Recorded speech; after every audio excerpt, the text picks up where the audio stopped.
you are joining from, if you're excited about this edition.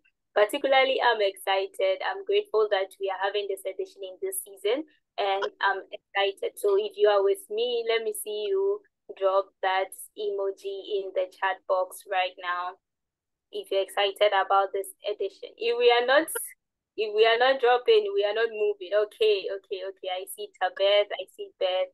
Thank you so much for joining, and we hope that you have a great and amazing time. God bless you and enjoy the session.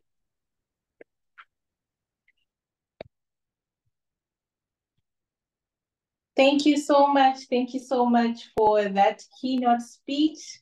Now, if you're just joining us now, welcome to Sparkles of Love Season 4.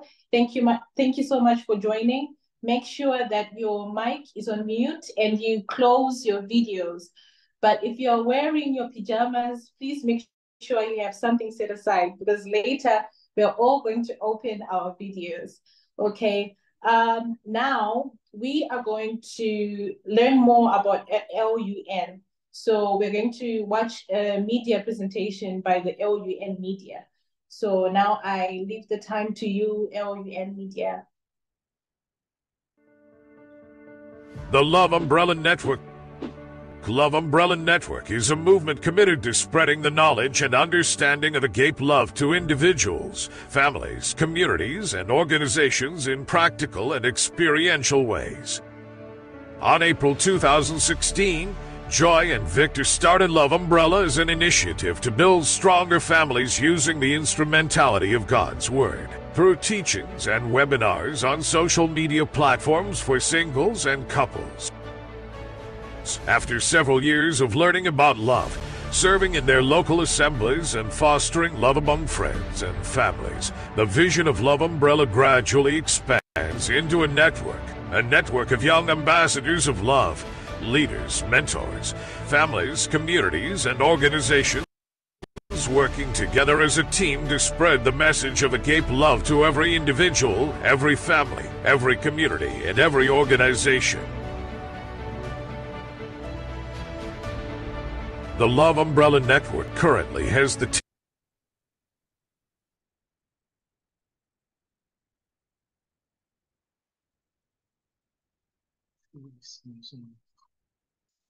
Sparkles of Love Season 4. Make sure that your mic is muted and your video is closed. Okay, so now getting to the main event. Okay, before I call upon Miss Blessing to introduce the first speaker, please make sure that you have a notebook that you're going to write notes, and later we're going to have a question and answer session. So make sure you write your questions in the chat. Make sure you write all your questions in the chat because we only have 10 minutes. So make sure you quickly write down your questions. So, okay. Now I call Miss Blessing, please, to introduce the mission. The Love Umbrella Network. Love Umbrella Network is a movement committed to spreading the knowledge and understanding of agape love to individuals, families, communities, and organizations in practical and experiential ways. On April 2016, Joy and Victor started Love Umbrella as an initiative to build stronger families using the instrumentality of God's Word, through teachings and webinars on social media platforms for singles and couples. After several years of learning about love, serving in their local assemblies, and fostering love among friends and families, the vision of Love Umbrella gradually expands into a network of young ambassadors of love, leaders, mentors, families, communities, and organizations working together as a team to spread the message of agape love to every individual, every family, every community, and every organization. The Love Umbrella Network currently has the teaching arm, the communities and projects arm, The mission of the teaching arm is to teach the principles of agape love and help people grow into maturity of love in all aspects of their lives, with loved ones through sparkles of love, and with their communities through love and light. The Love and Light is a teaching platform for bringing men into the understanding of practical dimensions of love and the power of love. The community arm connects people of similar passion, values, and goals. The Ephesians 5:125 men and Proverbs 31 women helps provide mutual encouragement for couples, as well as mutual growth towards attaining personal goals and corporate goals. The singles community called Love Culture provides singles with resources, ideas, and opportunities to become rooted and grounded in their understanding and practice of agape love before getting married. The LoveWorks arm provide help to distressed families and communities through LoveWorks charity. Through research and development, LoveWorks also initiates innovative dialogues by assembling and challenging great minds to explore novel, efficient, and sustainable solutions. The LoveWorks Institute trains, prepares, and deploys ambassadors of love to impact love in different communities around the world. Watch out for more interesting programs from the Love Network. For more information, please stay connected to our social media platforms, Instagram, Facebook, Twitter, and YouTube using the handle Love Umbrella. You can also send us a message via email, loveumbrella@gmail.com.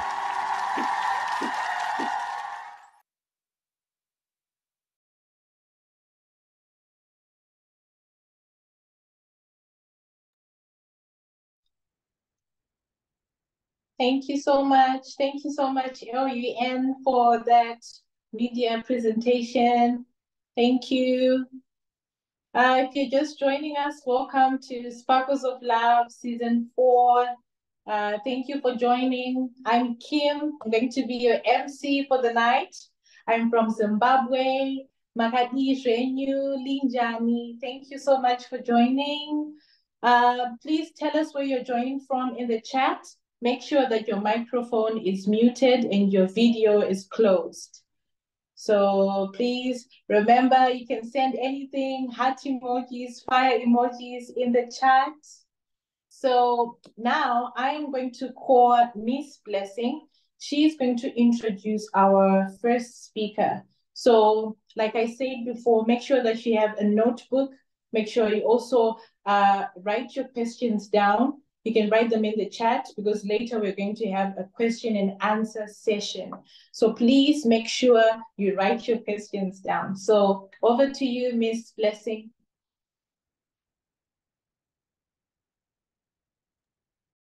Amazing. Thank you so much, MC. Thank you for that. And I just want us to play a very short game before I introduce the first speaker. So if you can hear me, can you just type something that you heard from the video that was played earlier that you didn't know about LUN? Can you type it in the chat box?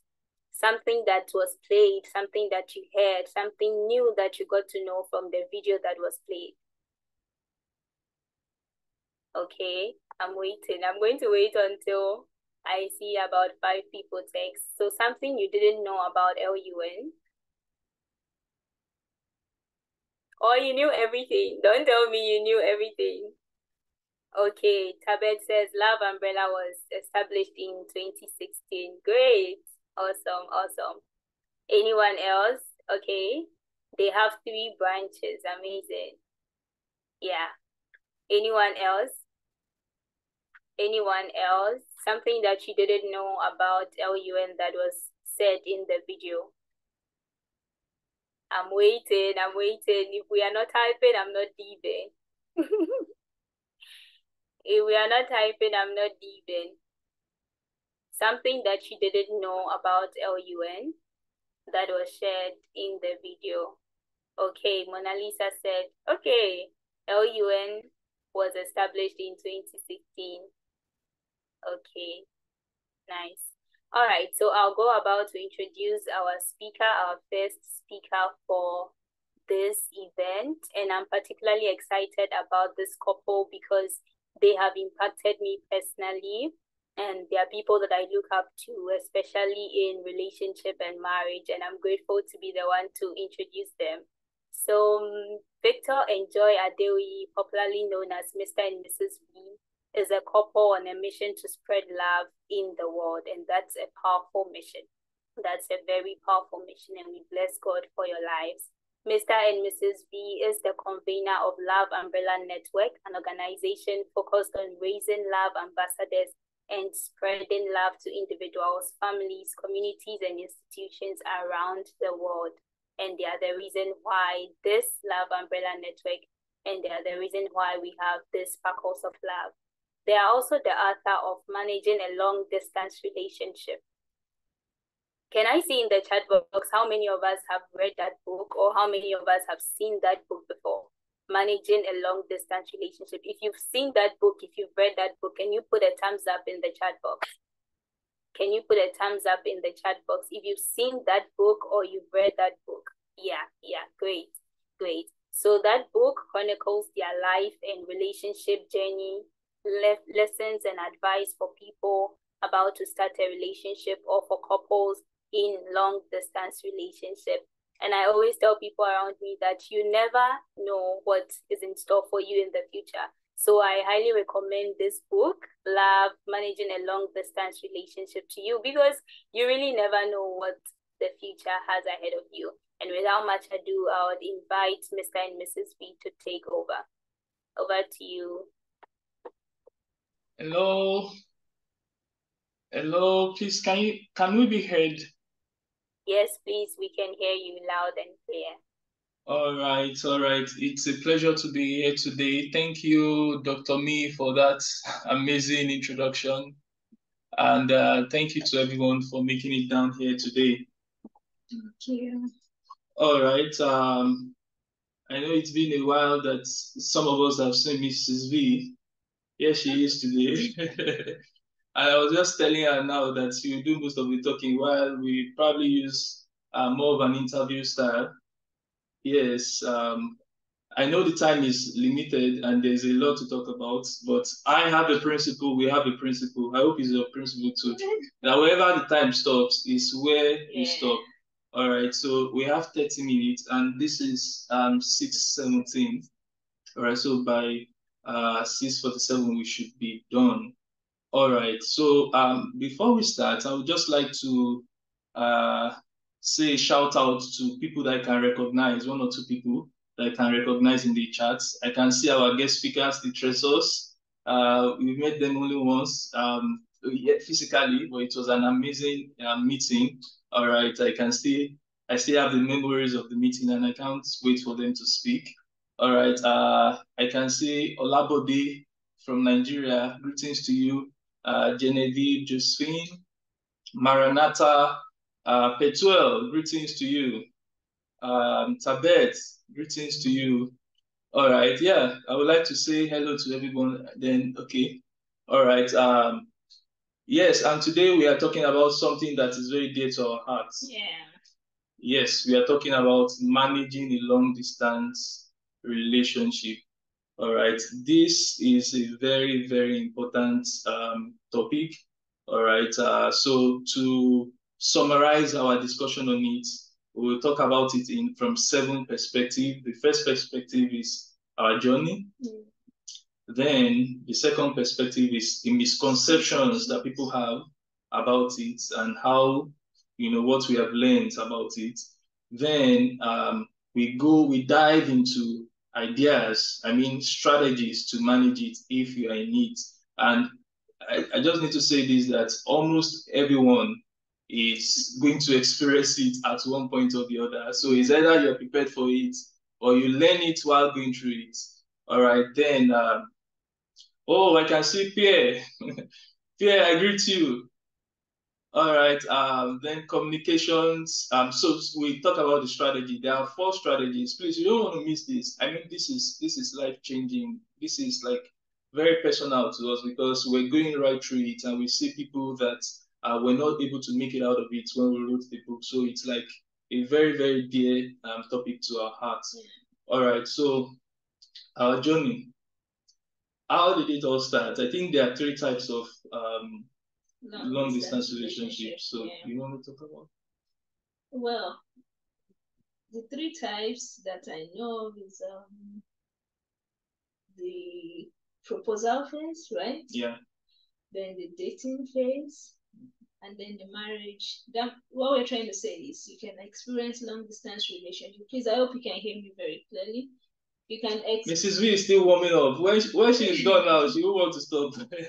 You can experience long distance relationship at this particular stages. It could be during your when you're in a relationship, when you're engaged or something, or when you're dating, or when you're in marriage. I think I made a mistake. When you're at the proposal stage, then when you're finally dating or when you're engaged, and then when you're in marriage. Those are the 3 stages where one can experience long distance relationship. All right, and to put it into more perspective, all right, there are some people they met online. They haven't met physically. That's still long distance relationship, all right? Yeah. While there are some people, they just met briefly, physically, all right? But there's no strong physical connection. That's still another type, all right? While some people, they've always been very close friends before the long distance thing happened, all right? That's still another. But of all these, all right, I think where we belong is we're friends before, all right, before the long distance thing happened to us, all right? But then we talk about, the principles we'll be talking about applies to every one of them, all right? But one thing I want to say, even as we go to the next thing, all right, which is our journey, all right, is that long distance relationship is like a plant, all right?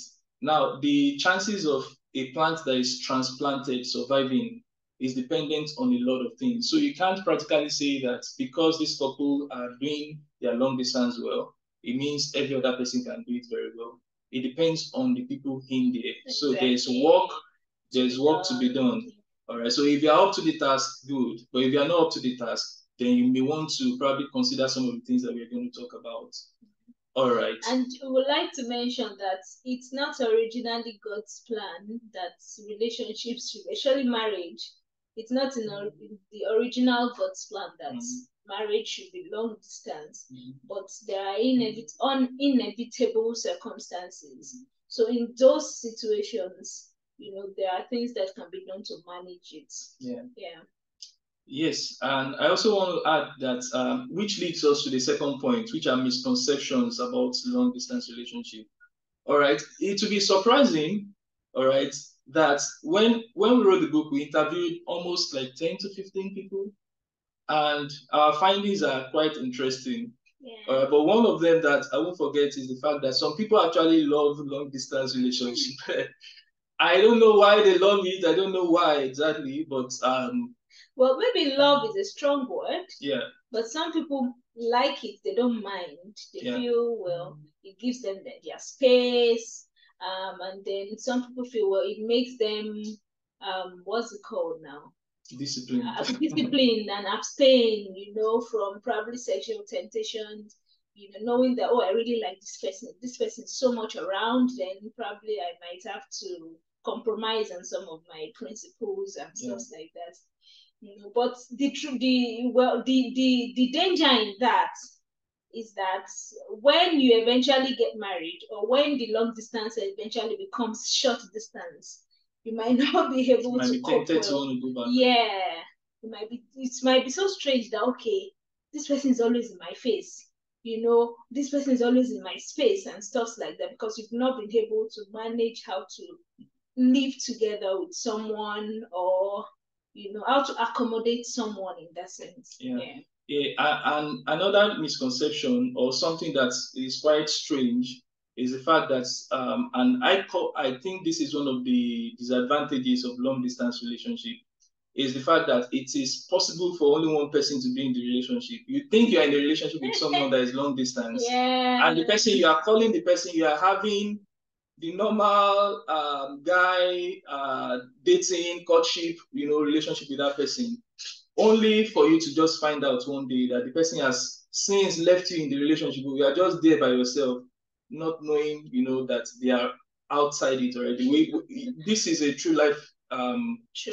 I mean, it has happened many times, and someone also shared a personal experience in the book.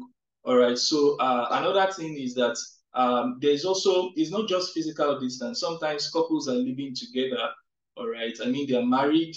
All right, or they're in the same geographical location, but then they have emotional distance between them. Yeah. Now, I must say that emotional distance may even be a bigger threat than physical distance. All right, so I believe that the things we'll be talking about here, all right, would also be addressing most of them.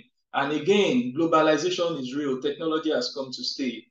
So these strategies are things that we're going to need.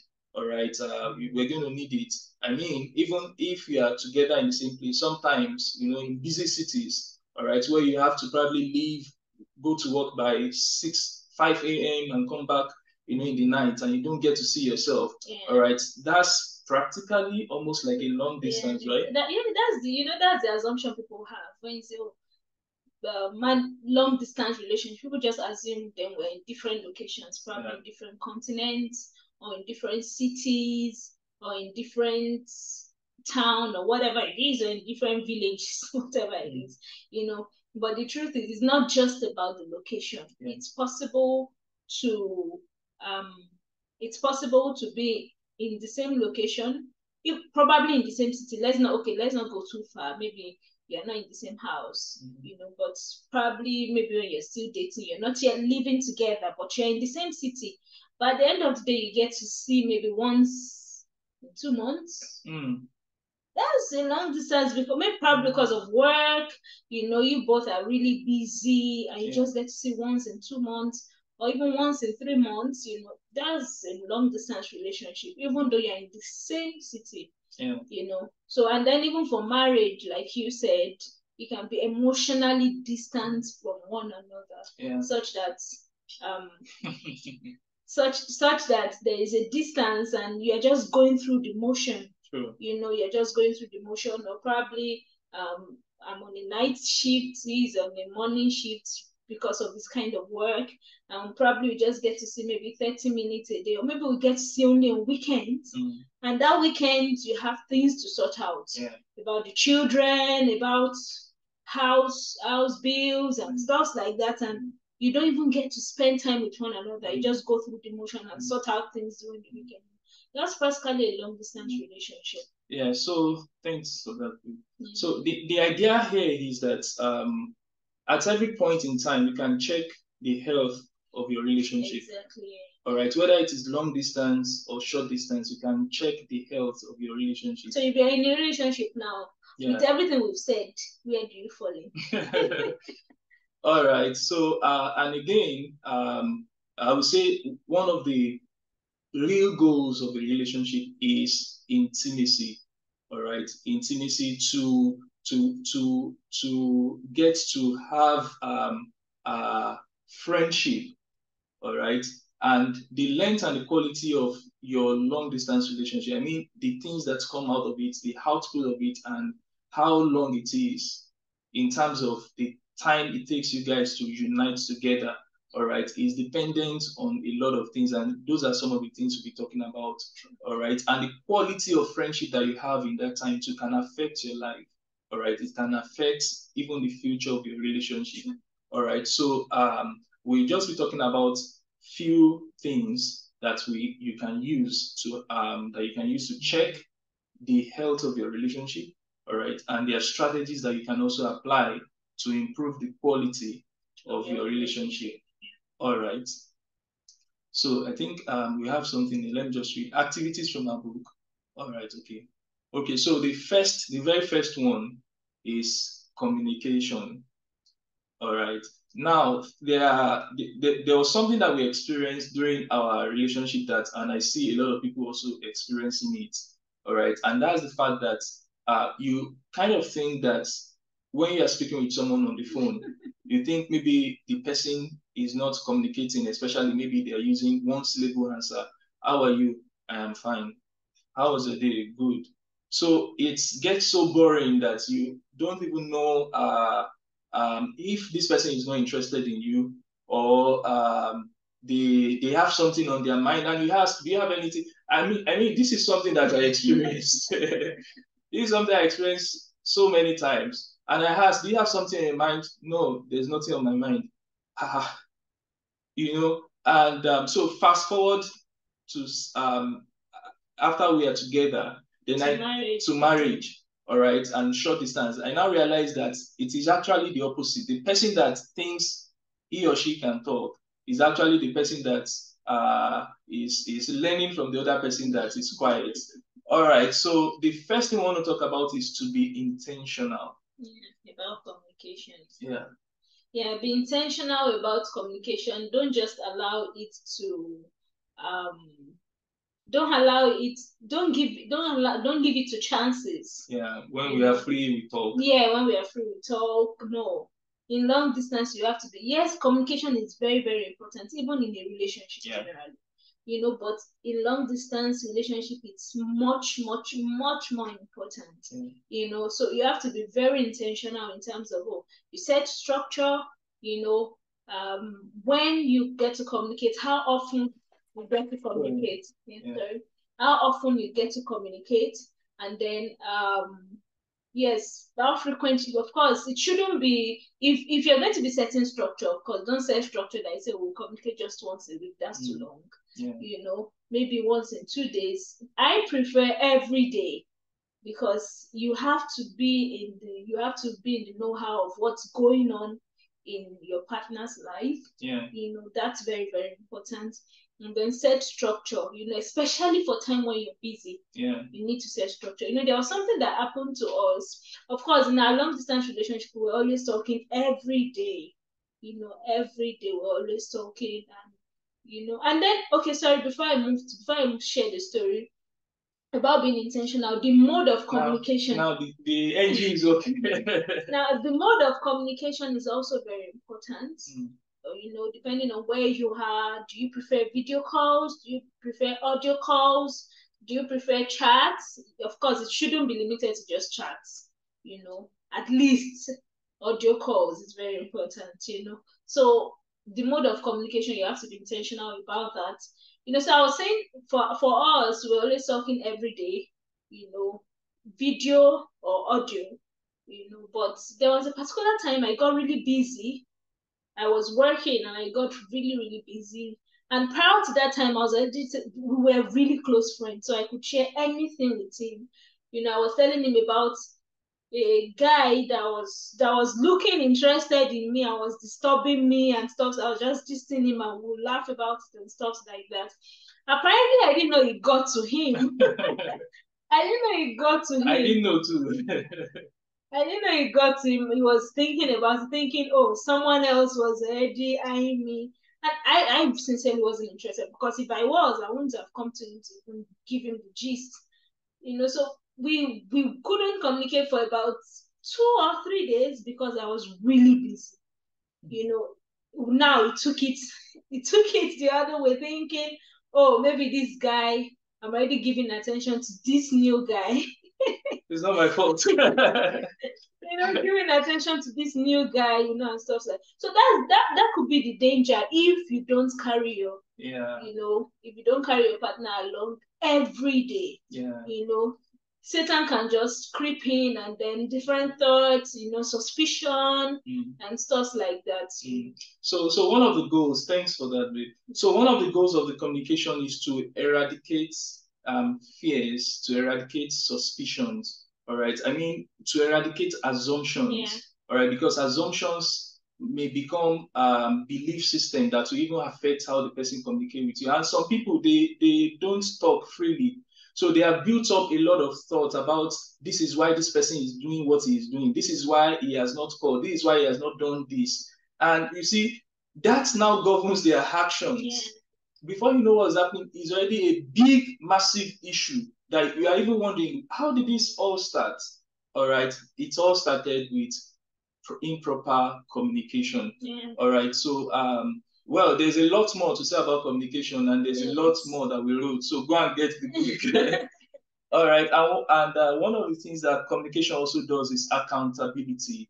all right, which leads us to one of the other points that we talked about, which is openness, sincerity, and transparency and accountability. I mean, if something is going on in my life, all right, there's something we call, there are different kinds of affairs, all right, but one of the affairs that is very easy for people to fall into is not the physical affairs, it's the emotional affairs, all right, where you're already loving someone without knowing that you are loving the person. You look forward to being in the person's presence. You look forward to the person's voice, all right? And when you're dressing in the morning, you are putting extra effort. Exactly. Because you're going to see the person. Exactly. All right. So it is important before things get too deep, all right, to have conversations about everything. All right. You may be wondering that, so should I talk about my crush? Should I talk about anything that you don't talk about? All right. It may grow up to become a barrier, to become a what's the name now? A stumbling block. Yes, to become foxes in your relationship. Sure. All right, which again leads us to understanding your love languages. Yeah. I think before we go to that, I think it's also important to be very to be sincere about what you're going through. When I mean emotionally now, yeah. You know, to be sincere about how you express, yeah, you know, how you express yourself. And now I'm saying this directly to ladies because there are a lot of things my husband got to discover about me when we got married, and was like, but this wasn't there when we, you know, because on the phone, even if it's a video call, there are some things you can still get to hide. Yeah, not very bad though. Yeah, of course, not like saying exactly how you feel, and you just feel like, well, let me just let it slide. Yeah. You know, by you just mask it up and you sweep things under the carpet, you know, with that instead of addressing it, yeah. You know. So now that we're married and I'm so expressive, and even in my facial expression, and sometimes my voice is going up, and it's like, it wasn't like that on phone because I just let things slide, you know. So it's necessary to also be very, very to be sincere with your expressions. You know, when there is an issue, don't just give one word syllable, you know, or don't fake the smile just let things slide. No. Let them know exactly how you feel in certain situations. Oh, when she's unhappy, this is how she expresses herself. If it's something to be dealt with, you get to deal with it. Yeah. You know, or when she's sad, when she's extremely happy, this is how she, you know, just things like that. Be sincere with how you express yourself. And also, still under openness, sincerity, and accountability, you have to have a system for dealing with your issues. Yeah. All right. When people don't know how to deal with their issues, I'm surprised these days when I see, you know, people post online private things, personal things. You put it on your WhatsApp status, put it on. I'm like, for crying out loud, nobody was there when you have the issues. Do you mean you don't have advisors? Do you mean you don't have mentors to be accountable to? Must you expose everything to the world? Yeah. All right. When you expose things to the world, some of them may come in the name of pity. All right, but it's not everyone that is seeing that even have good intentions for you. Some are just waiting to snatch to. They are praying that your relationship will be spoiled so that they can come and reap the whatever it is. Whatever it is. The harvest of the seed you've sown. Yes. All right. So still under accountability, issues are bound to happen from time to time. I mean, there's hardly anything, you know, that one couple is going through that another couple has not gone through and overcome. Even to, okay, I won't call names now, but there's hardly anything that you are going through in your relationship that others have not gone through. What is the difference is how the structures you have for handling it. So openness, before it graduates to become a mountain, find ways to deal with it. And when it has become a mountain also, there are still ways to deal with it. All right. Then now coming to love languages and personality differences. All right. If you want to talk about that. This is quite big for me because I actually think that knowing your love language actually should determine if you can handle a long distance relationship. I believe that long-term relationship is not for everybody. If you can't handle it, don't just dive into it. Yeah, that's the truth. So, for instance, if your primary love language is physical touch, then there's a big, so it's. Well, the implication of physical touch is that you tend to fall in love or to be connected to people around you. They are physically around. All right. So the reason why some people started a relationship is not necessarily because they love that person. We usually mistake proximity for love. True. Some people, they are easily connected with anybody that is close to them, that is showing care, that is showing affection. All right. Now they call that love. Now, when that distance comes, any other person that feels in that vacuum, they easily transfer the affection to them. So for them, out of sight is out of mind. Exactly. All right. So bringing that to perspective, someone said that most of the problems that people face in marriage, they are not necessarily marriage problems. They are personality problems. So it's important to understand your personality. Find out when you feel like talking, which is still bringing us to communication. There are some issues. We really found this with, this is something that we are even still learning about. There are some things that I don't talk about them at any time. Like maybe there's a disagreement that we have. I am wise enough to know that don't raise it up maybe at that time, because if I raise it up, even if my wife would listen to me, it will not have so much weight. All right. So we crafted out a time where we talk about things. All right. So that's what works for us. For some persons, they don't want to sleep over it. They want to talk about it right there and then.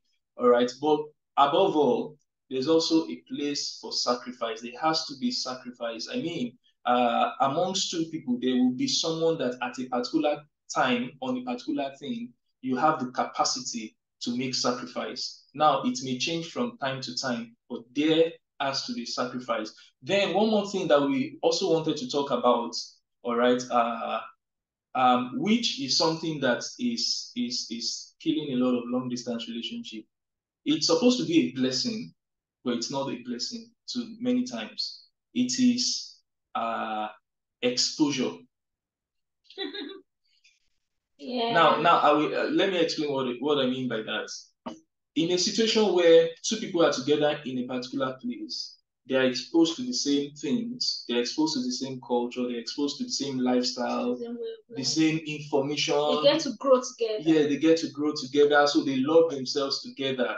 All right. But then life happened. One of them maybe got a job in another place with the hope that, okay, that is more advanced, that has a lot of maybe handsome guys, caring guys. Or even people about looks, though. Yes. Maybe more intelligent guys. More intelligent. Or more intelligent ladies. Yes. All right. And then the person now travels. All right. And the status changed. And their way of thinking changed. So anytime they are now speaking with this person, the person is not in the village, but anytime they are now speaking with this person, it's now feeling like the person is very backward. The person is backward. All right. I mean, this is happening a lot of times. True. It's even happening in marriages. All right. So from the conversation now, there is now a sense of you need to work on yourself. Yeah, you need to step up. What's going on? You need to step up. All right. Now, there's nothing wrong with stepping up. There's nothing wrong with growing. All right. But it has to be by love. It has to be communicated. But many times this is not communicated properly, such that the other person is now trying to earn the love, the approval of this other person. And most likely, once there is approval, need for approval in a relationship, there will never be that approval, because from one complaint to the other. So you hear today, the guy will say, you are having not too much weight. Why is he adding too much weight? Because the ladies in his office are figureheads, all right, and they are caring to him, all right, and he's feeling like I have many other alternatives, I have many other options. Or maybe you are not working well enough. Why is it not working well enough? The lady is telling the guy now, you are not working hard enough. Why is he not working hard enough? Because the guys that is in his new circle now very, very are very, very hardworking, and they are very wealthy. And they are wealthy, all right, and he's seeing a lot of alternatives, all right. Now, the mistake with this kind of thinking is that we probably think that, or these people think that, if this person is able to step up, things will be better, but that's not true, all right, because it is a dissatisfaction that cannot be quenched unless it's dealt with. Yeah. All right. Relationship is about meeting the need of another person. It's about serving the other person. Exactly. Yes. All right. Then the second thing also is that okay, I think we should just move over because of our time. Okay. All right. But yeah, I think before we move from that, I think it's important to communicate whatever. If it's I think someone was saying another level, next level. Yes. If you feel it's a next level for the relationship, yes, it can affect your partner in a positive way. Yeah. Then communicate it with love. Don't just make the person look less of herself because she's not in the same location where you are, or she's not in the same level where you are. Yeah. You know, communicate with love and let the person understand. And then the person on the receiving end too should be receptive. You know, and not just, is it because you've traveled out? Right. You know, is it because you've traveled out? You know, but we're in this city together. What's the big deal? You know, so love and receptiveness, you know, is very, very important when communicating that. Yeah. So I think the last thing we want to talk about is the place of hope, faith, and love. Sure. All right. Because just like Mrs. V said earlier, the goal of a relationship is not to be long distance, it is to be together. All right. And I believe that some of the instabilities that we are seeing in the world today are caused by families that are not together. All right. I mean, they are amplified, not let's say amplified. All right. Because even families can be together and still cause a lot of trouble. All right. So it does not matter what stage your relationship is, whether you guys are still friends and you are dating, or you are courting and you're looking forward to getting married, or you're already married and you're looking forward to being united together. All right.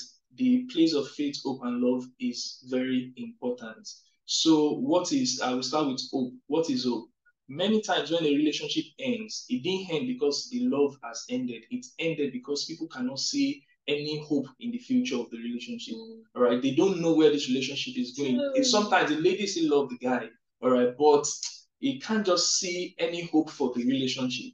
All right. So it is important every time to ensure there's still hope in this relationship. And it has to be both ways. I mean, you can't leave it to one person to keep filling the hope tank. What does it mean to fill the hope tank?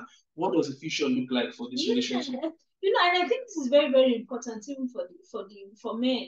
You know, it's necessary to communicate what the relationship, you know, where the relationship is heading. Yeah. You know, don't just, and the lady is thinking, what are we? Yeah. You know, what's next? And you're just saying, let's just take it slow. Let's just one step at a time. One step at a time. No, you know, let the person know your intention. You know, let the lady know your intention. And for ladies, don't keep the guy hanging. The guy is saying, I really want to marry you.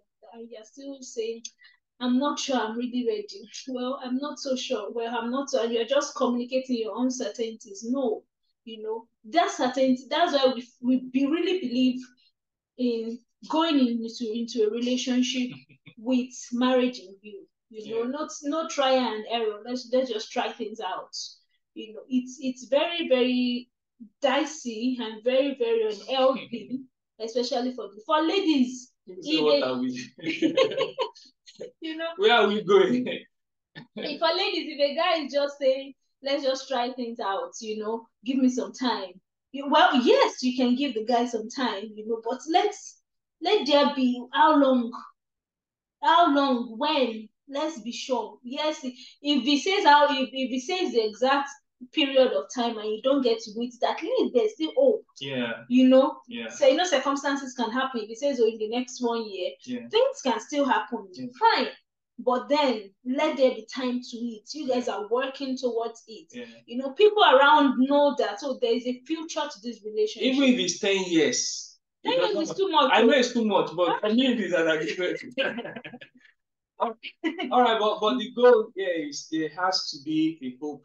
The future, you have to have a picture of the future. I'm not trying to sound like a motivational speaker, but that's the truth. Have a picture of the future. Yes. Of the future. Yes. All right. Then coming to faith. All right. So it's not just enough, all right, to tell the lady that okay, in 2 years time we're going to get married, and this is how our wedding is going to be. We're going to do it in Spain. From Spain we do our honeymoon in Mars. You know, and anywhere you like. All right, it's not enough to do that. There has to be actions towards that. All right, sure. There has to be actions. And if you are also maybe not married married, and you're looking for uniting, put that hope in your mind consistently. There have been many situations of couples that are married, are separated. All right, and after maybe about 1 year or 2 years, the next thing they heard is this marriage cannot work. All right, because we have a lot of irreconcilable differences, and one party is like shocked. All right, so why I believe that before things got that bad, the hope has been lost. True. All right, so be communicating the hope from time to time. Some couples, in some families, they even have a vision board. All right, that in this time, this is what we want to have done. Now, I have created a vision board a lot of times, and some of the vision boards, every time I remember that, I'll just shake my head. But it hasn't stopped me. Why? Because I know that it keeps me going. All right, it keeps me going. It coordinates your thinking, it coordinates your action, it coordinates your resources. And I can tell you that at least 40% of those things on my plans have been accomplished. Same thing for me. Same thing for me. And I think, even before you embark on the long distance relationship, there should be a plan on how you guys are going to come together. Don't just say, oh, we'll just go on long distance relationship and there is no plan. Before you embark, be careful. before you embark on it, well, this is the situation we are in, but we are looking towards, or maybe in the next 1 year, we should be back together. So for 1 year, maybe we'll be on long distance relationship. And as soon as it starts working towards getting back together in the next 1 year. Yes. So faith, your actions. All right. Now for us, we are Christians. Faith means something else to us. I mean, it means much more to us.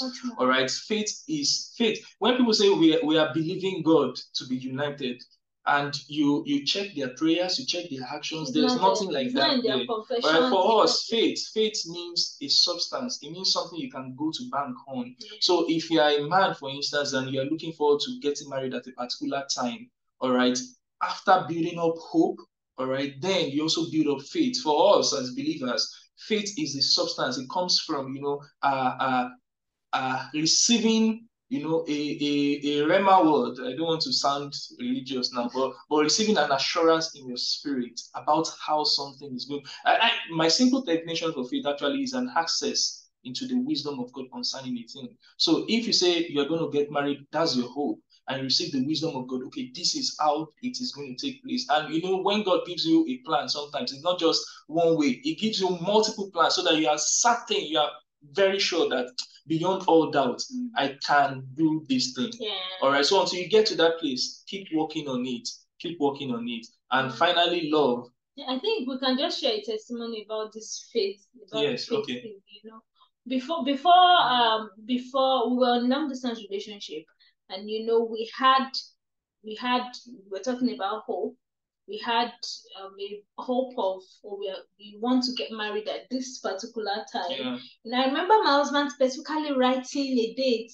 He wrote it down in a book, and I think I didn't know about it, but eventually when we eventually came back together and we were making plans, a lot of things happened that, God came through at every point in time towards the steps of getting married before I even came to meet him here in China.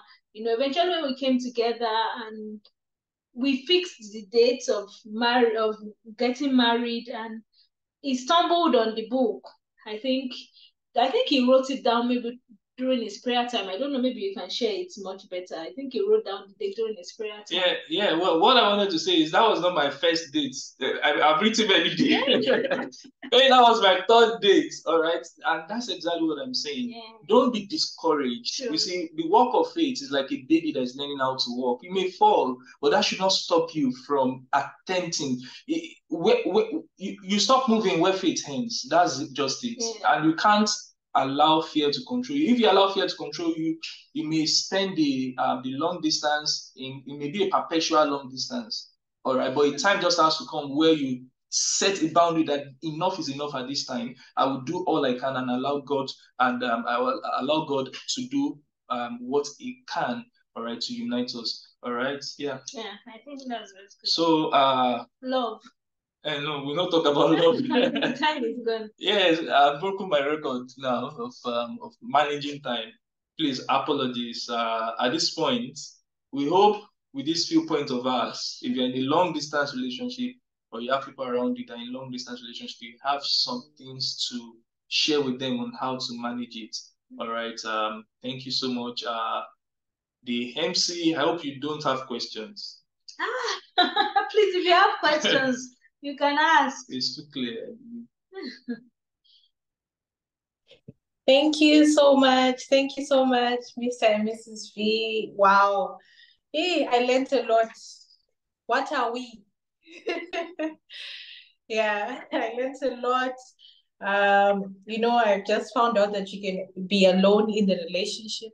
You can be alone in the long distance relationship, and that you should check your health, check the health of your relationship. So thank you so much for that, the testimony, the teachings. Thank you so much. So I have questions, not questions. So the first question is, what should one do when the partner is not willing to put in the work needed to make the relationship work? Yeah, you want to go? Well, first of all, you can probably start by communicating why, understanding why your partner is not putting in the work. Don't just assume, that they should know. Don't assume, communicate about, talk about it. But when you still see that the effort is still not there, maybe the person is just nonchalant about putting in the work, then maybe the person is not so interested.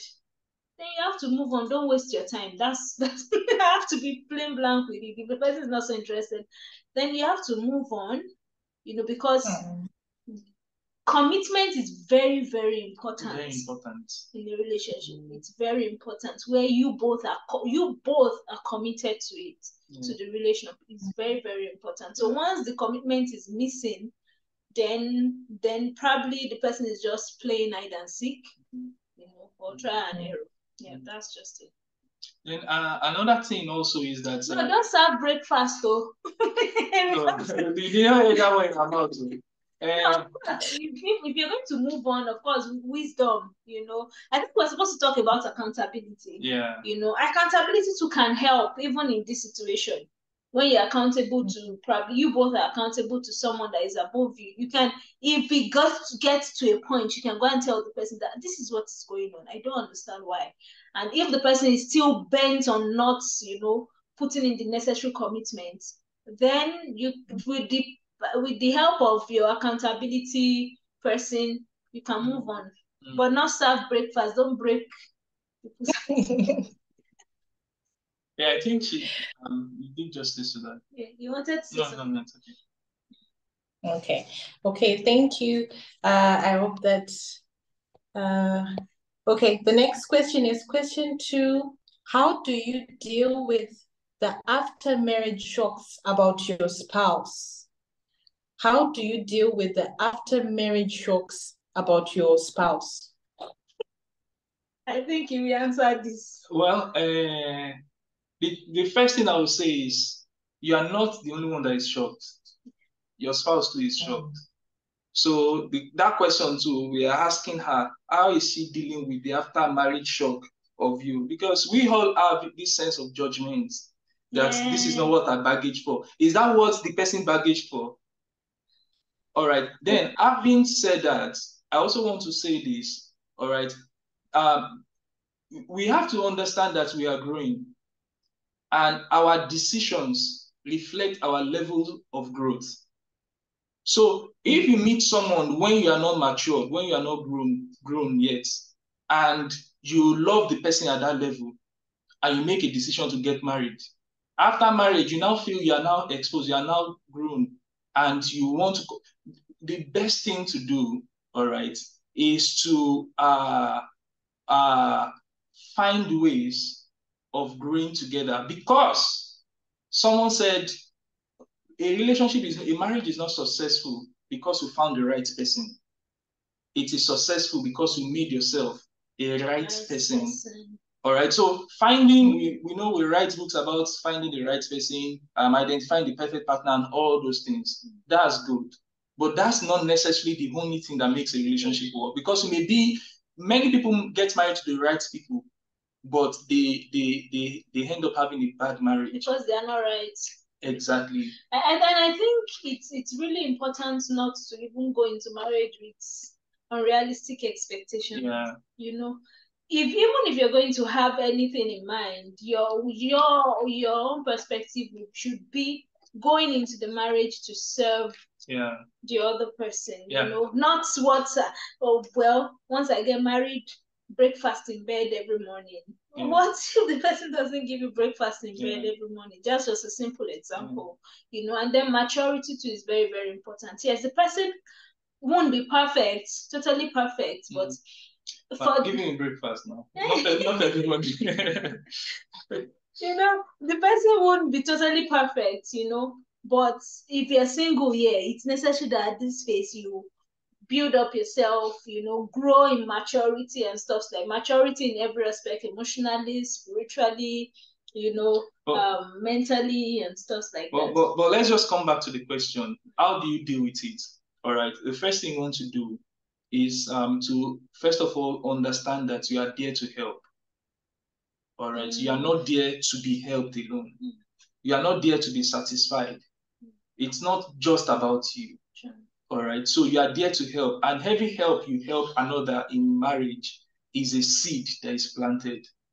All right. And you have to understand that seed, when you have planted it, it is God that determines how it grows. Yeah. So you can't say, I've been doing this for the past 1 week.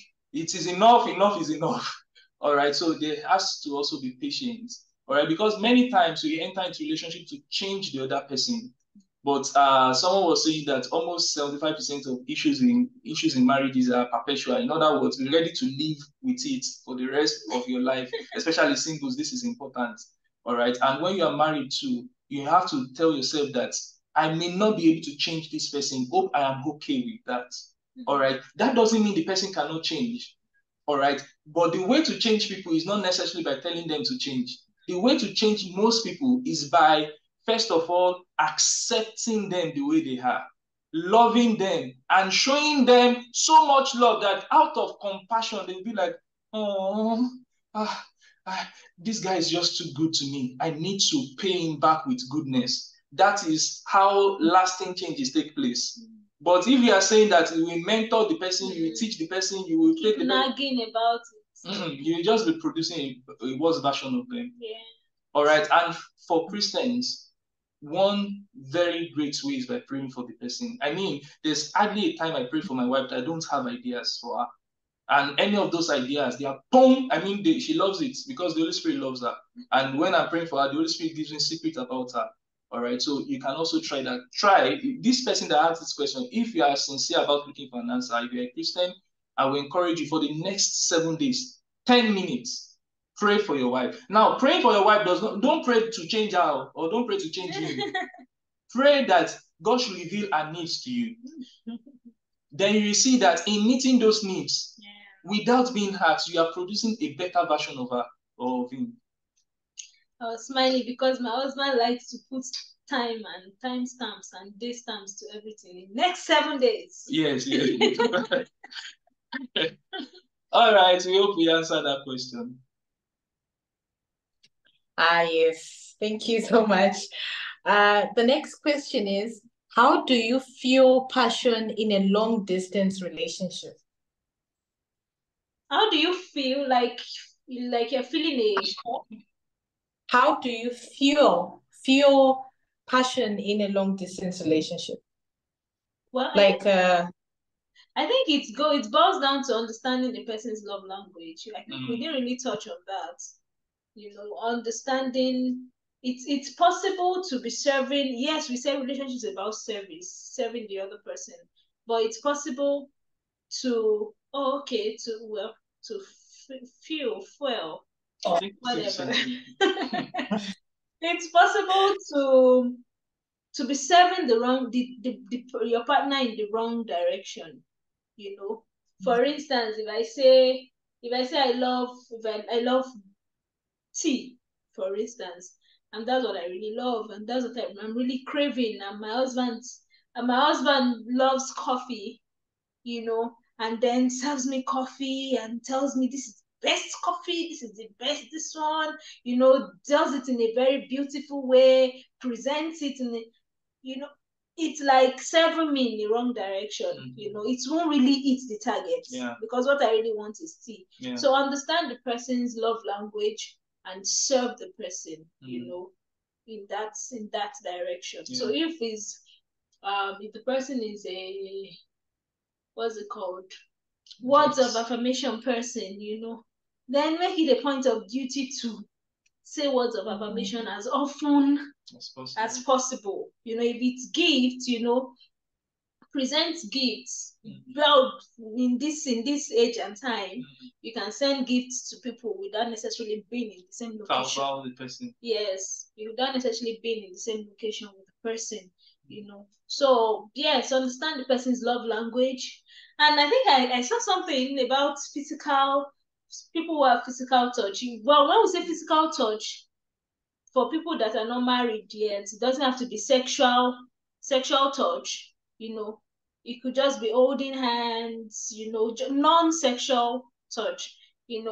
So I think this for these married people, this one just for married people actually, because the person's love language is physical touch. The wife was always wearing the husband's shirt when he's not around, and she feels the husband is close to her just by wearing the shirt. So maybe that could be a tip for whoever is married. And yeah, so that's just it. Yeah, I think you did justice to that. Next. Yes, okay. I think for the sake of time, let me read out these last two questions. There's the one that says, are there any strategies you would recommend to improve communication in a long distance relationship? And the other one is, what are the easiest ways to keep long distance relationship fresh? To keep it fresh.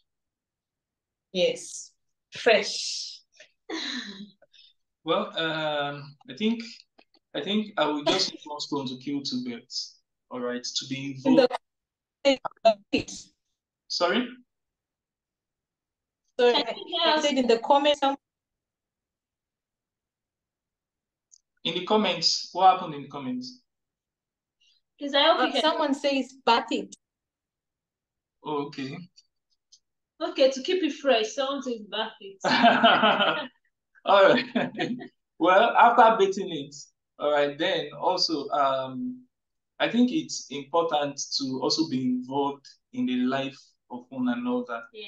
All right, be involved in their growth, be involved in their progress, know what is happening. If the person is a researcher, all right, be involved in following up with their plans, with their goals, all right, and encouraging them, all right, set milestones together. If the person is a footballer, for instance, all right, be involved in what's the plan for growing in this particular thing. So because our career is a natural part of our life, all right, and especially for men, I mean this works for men. So if you know, the more you know about the career plans and the career aspiration of your man, all right? And the more you have wisdom to share about it,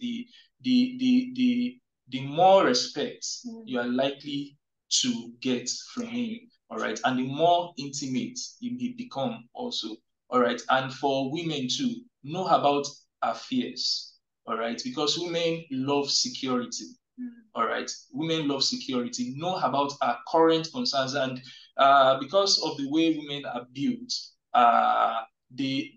at different seasons, there may be different things that are filling their mind that have been disturbing them recently. And sometimes you may think you have solved it, and tomorrow the thing resurfaces again. All right. So from time to time, know what are the current concerns, all right, and help her to build, a system of growth around that thing. All right. It's still similar to love language, because at the end of the day, you are solving a problem the person considers a problem, and you are solving something that is bothering them. All right. So for me, I believe that alone will help you have more things to talk about, more meaningful things to talk about, and not just. Yeah, I think, and then having shared activities to also help, because one of the things that really helped us, you see, we're talking about Love Umbrella Network, which was formerly Love Umbrella, before we even started our relationship. That was one of the things that brought us together, So doing shared activities together every week, we have a task to do. We have to read up on something, because we have to make we have weekly seminars, webinars, so have shared activities. Now, it might not be as serious as having a ministry in that sense, but things that can invest in the other person or invest in both of you.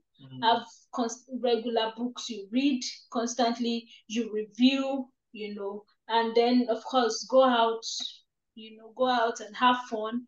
But fun, most times it gets boring. You get to exhaust all the fun sometimes if it's not something that can make both of you grow, So I'm more particular about investing in one another. Do things that can make both of you grow, Yeah. And finally, talking about growth, there are definitely things that you are going through in your relationship. Every relationship has their uniqueness, peculiarity. There are some, what they are dealing on is discipline. What they are dealing on is to improve their romance. What they are dealing on is probably communication. Build a library around that, and build devotions around that. True. So you can say, this book, we're going to read a page of it, maybe every morning or every weekend or something, all right? And whatever it is, we talk about it, try to apply it. So yeah, for more, there's still more in our book. Go and get the book. All right. Okay. We have reached the end of our question and answer session. Thank you so much, Miss and Mrs. V. I've learned a lot how to grow together. Thank you so much. Thank you. Okay, now if you have just joined us, it's not too late. Thank you so much for joining. We're in Sparkles of Love Season 4, and the theme is Love is Better Than Wine. Thank you so much for joining. Okay, now we are moving on with our agenda.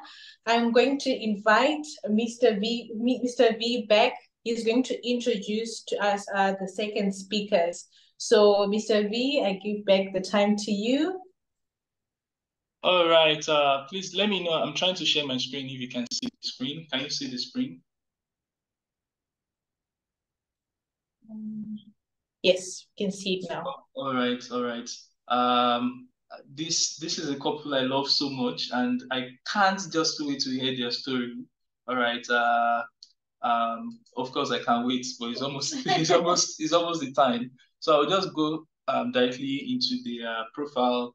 Reverend P. Treso Mialo is an ordained minister of God from Congo Brazzaville, who is favorably married to his greatest dream, Michelle Mialo from the US, and together they have one son, Emmanuel. 3 so far. I love that. The Mialo's mission in life is to love God, empower youth, and to serve God together. Reverend Treso and Michelle Mialo together are currently living and serving God in Changsha International Christian Fellowship as ministers and members of the Elders Council. All right, so with so much joy, and with so much emojis. Please let's make welcome the Miyalos to take their session. Please, Mr. and Mrs., if you are there, over to you, sir. Hello, hello, hello. Good evening, everyone. Are we audible? Okay, yeah, I can see the V are shaking their hands, so we are audible. Hallelujah. Hallelujah. We appreciate the Lord for this opportunity to be part of what the Lord is going to do tonight. And it's really an honor to be here. And thank you for Mr. and Mrs. V for inviting us to edify you through our story. And I'm looking forward to what the Lord is going to do tonight through this webinar. Yeah, the introduction has been made, and but I would like to add more, concerning my wife. Usually, as I say, she's one of my greatest dreams, the one that God made in, it's like a masterpiece that God designed and made just for me, and she's also the crown upon my head. So I'm so blessed. I'm so blessed to be married to her. And tonight, I'm going to ask her questions. And she will be responding to the question. And I will also come in to complete what are we complete? Yeah, because of the time given to us. And on the Q&A, and I trust and believe that the Lord also will bless us. So the first part that we are going to talk about, it is, I would like to ask to my wife to share about our love story, how everything started. So from her end, she's really best to summarize, to put everything. Though, usually she like telling me, she always like me sharing the story. But for the sake of today, I will first let her share the story, and I will also add a little spice on it. So please, Mama Michelle, yes, how everything started concerning, you and I. Yes, you have the floor. All right. Good evening, everyone. I hope you can all hear me. And thank you to all the leaders in Love Connection for inviting us. So because of time, I like to keep also track of time. So I will do my best to be short, and I will also do leg hits if he's talking too much. So, but okay. How we met, I was in Changchun back in 2011. I was teaching there, and he was in Jinan, studying, doing his bachelor's at the time. And we met through an ICFC first leadership conference in Changchun. And then a month later, we also met again physically at the winter conference, which was also in Changchun that year. So our fellowship at the time was preparing the leadership and the winter conference, those conferences at the time. So I was part of some of the committees, one of which was the prayer committee. And that's how I first got in contact with him online. And then after we physically met, then we kind of stayed connected. We were friends. And then shortly when we met again the next month for the winter conference, we connected again.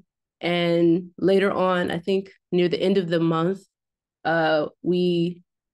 he told me his conviction that I was the wife for him, which I wasn't expecting, even though I had feelings on my side. But by God's grace, the next month we got engaged, and 8 months later, we got married in Jinan. So that's long story short, because we have a short time. So now the story from my side, how it started. I was praying for my wife. I wasn't in a relationship. I was praying. I was tired on how my relationship was going, and I was tired on how everything was going. So I started to pray. No, actually, I was in a relationship, a long distance relationship. I started to pray. I say, okay, God, I'm tired, to be how I am. So I would like to get married. But to put things in bracket, yes, I was in a long distance relationship that wasn't supposed to be even. We were even supposed to be with that person because that sister that I was dating that time, when I was asking God will concerning our relationship, God told me she wasn't the one. But because we were already bound in sin and stuff, we decided just to keep on going in the relationship. And we say that when whoever is going to find their partner, they will go, we say goodbye to each other. So, but I was tired with all this, the way things was going. So I was praying. And when I was praying, and now God told me the country. He told me she's going to be an American. And he told me that I will find her among the intercessor. So in the prayer team. Which prayer team, question mark. So I had that revelation. You know, sometimes people, they may have a revelation, but sometimes it's also the interpretation that matter. So that was the grace for me. I was praying. I was saying, Lord, really, I'm tired of all these things. I would like to get married. Really, yeah, I was tired. And God, that way he manifests himself to me. That was the grace for me. So now I had that revelation, but now the interpretation, I started to think, oh, maybe God didn't meant she's going to be an American. Maybe he meant that she will be from an English-speaking country. So at least when I had that revelation, I knew that I'm not going to marry somebody from a French-speaking country. I will marry someone who's going to speak English. And I will find her among the prayer team. So with that, now the revelation, the interpretation, I started to look in our fellowship. As in that time also, I was like the youth chairperson. I was also in charge of a prayer department. So I saw some ladies that always come for prayer. One that she was from an English country. That I thought she was the one, but God said she wasn't the one. So after many mess, whatever, all the deception, so I said, okay, God, I have made so much mistake because when I was praying, when I saw that sister, God told me, be patient with the revelation. Be patient, I will bring the person. But I was impatient, and at the end, I made a lot of mistake. And then I got tired. I said, okay, God, I will not think anymore about marriage. Let me just be focused with my graduation, and we will see the rest. And it was now the leadership training organized by Changchun. And I didn't even want to go because I have attended a lot of leadership training, and I wanted the newcomer in our fellowship to go and have a bit that experience. And it happened that year specifically. The head of our fellowship decided to send more than, because usually it is 2 persons that they send from each fellowship. That year, our fellowship decided to send 4 people. So you see, when God wants to make it happen, even if you are running away, he will make it happen. So I just went, it wasn't with my full heart, without knowing that, during that meeting, we found the one that, I was praying for, the one that God told me. So during that leadership training, usually people introduce themselves. So when each person from fellowship, whoever they introduce themselves, they give their position. When it was her, introduce yourself, she stood up, she said her name. I said, oh, but this is the sister that, she was sending us prayer requests, during the leadership training, she was sending also some prayer requests and to prepare for the leadership training. So I said, oh, but this is the sister that was sending us prayer requests online concerning the LT. Okay. But in that time, I thought when I saw her name, I thought that she was a Caucasian and maybe an older lady. I don't know why I thought so. But I was surprised. I saw, oh, actually, she's a Black lady. Okay. So when she gave her name, she gave her position, God told me she's the one you were praying, you have been praying for that I told you. I said, oh. In the same way that when David appeared before Samuel, when they were looking for the king, and God now told Samuel, this is now the king, go anoint him. It was the same thing for me. God said, she's the one, go anoint her. She's the one you'll be praying for. Wow. So I was quite a bit shocked because actually even before the introduction, during that time, when I prayed to God, I said, okay, I don't want to think anymore about marriage. I will be patient as you told me. Regardless of how a lady was beautiful, you passed before me, I didn't care. But that day, I don't know what happened. So when during that leadership training, I saw a lady, she was shining. I said, hey. No. I need to find my way to get the contact of the sister. I don't know. That day, I wake up from a dream, like Adam was sleeping. And when he woke up, he said, hey, bone of my bones. So that day, I wake up from my sleep.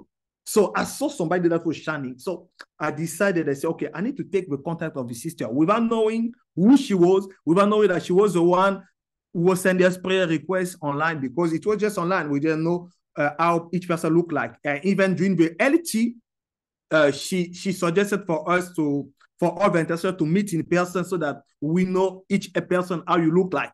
You understand? So now when she introduced herself, she gave her name, she gave her position, her country.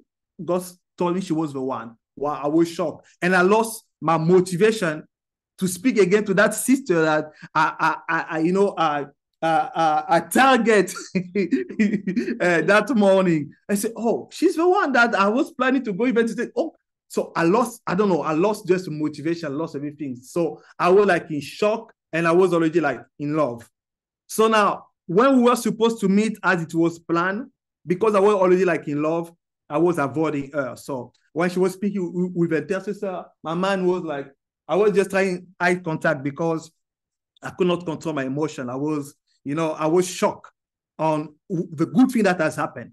So that is how everything started. I took time to pray before we came again during the conference in Changchun that winter.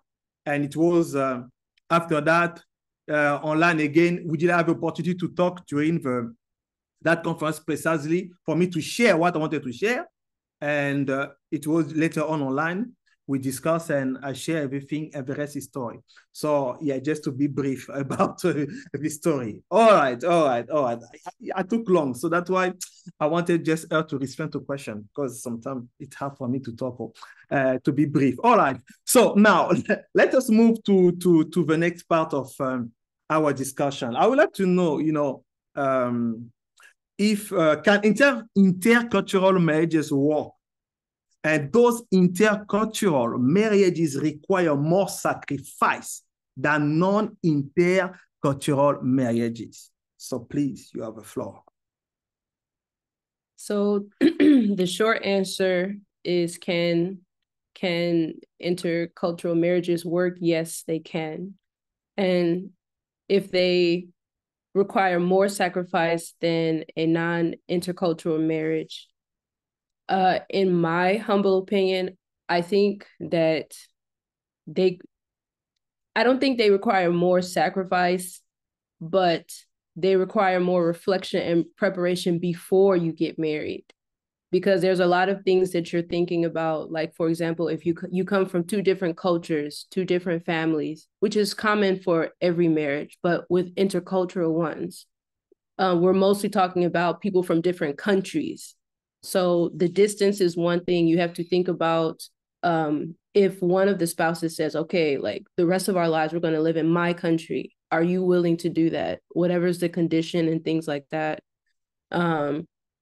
If there's something like maybe traditions or rituals that one spouse wants to always do, or how they want to raise their kids, things like that, are you willing to do it? Like thinking about maybe like the languages they're going to the kids are going to learn, like different things like that. You have to really prepare and really honestly talk about all of these things, and not wait until after marriage to see if really this is something that you're willing to sacrifice and do. So to answer that question shortly, does it require more sacrifice? In a sense, I guess yes, but really the most sacrifice comes in the preparation, because the Bible says, how can two walk together unless they agree? And it's more easy if you come from the same culture. You already, like what the first couple talked about in their talk, when you come from the same culture, you're used to the same language, different things like that, it's a bit more easier. But when you come from two different countries and cultures, there's a lot more to think about and to discuss. even how society sees you. For example, if you're from from a Muslim country, or if you're from like a white family or a black family, depending on where you live, sometimes that's looked down upon. So are you too willing to go through with that? You have to make that decision before you get into it, and really like try to think and imagine, this is going to happen for the rest of my life. I have to deal with this for the rest of my life. God told me, you are the one for me. Okay, no problem. But now really be realistic. We're here. We have a spirit, a soul, and we live in a body. The body is here on earth. You have to be realistic. Like, if we're really going to have to go through this, we're going to have to intercede and pray and see how we're going to work with this, how our mindset needs to be about things. How can we avoid being offended and different things like that? Yeah, that's all. Yeah, to add up, also on the thing, maybe to bring a bit of also a balance. Yeah, I think also actually from my side, I think, yeah, it can work and it requires more sacrifice. You know, like for our case, when I met her, so after she agreed on, yeah, I mean, because when I share my feeling, I didn't tell her I love you, whatever. I went straight. I say, you know, I was praying for your wife. God told me you are my wife. So as the confirmation, that's the way. But there is more to that because of time, I cannot break it too much. But to cut in real quick, I didn't say yes right away, mind you, because for some of us girls, when we hear God told me, automatically it's like, this sounds like a trap. Yeah. But anyway, just to add into that. Yeah, she took time to pray. Though I told her, you know, you are my wife and stuff, she took time to pray. And for me, you know, before even I talked to her, God told me she's going to confess her for me. So me, what I did, I just spoke. I said, okay, God, now deal with the thing. And God dealt with that. So yeah, the more, after she agreed, you know, to marry me, and what we started to do was, I told her, okay, you know, because things was already clear a bit for my life for maybe the next 2 or 3 years. So I knew that after my graduation, I was supposed to remain in Jinan, because the plan was I was supposed to go in Canada. But the Lord told me to stay again, to stay in Jinan, because he told me that my assignment wasn't done yet in China. So, but I knew, then he told me, after you are done with your master's degree, you are going back in Congo.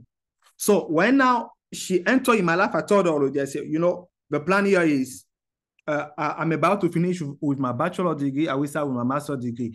At my graduation, according to the SRS from God, we are going in Congo. So those were the sacrifice she was supposed to make. So can you try to imagine, as in the introduction, Mr. V say, I'm from Republic of Congo, Brazzaville.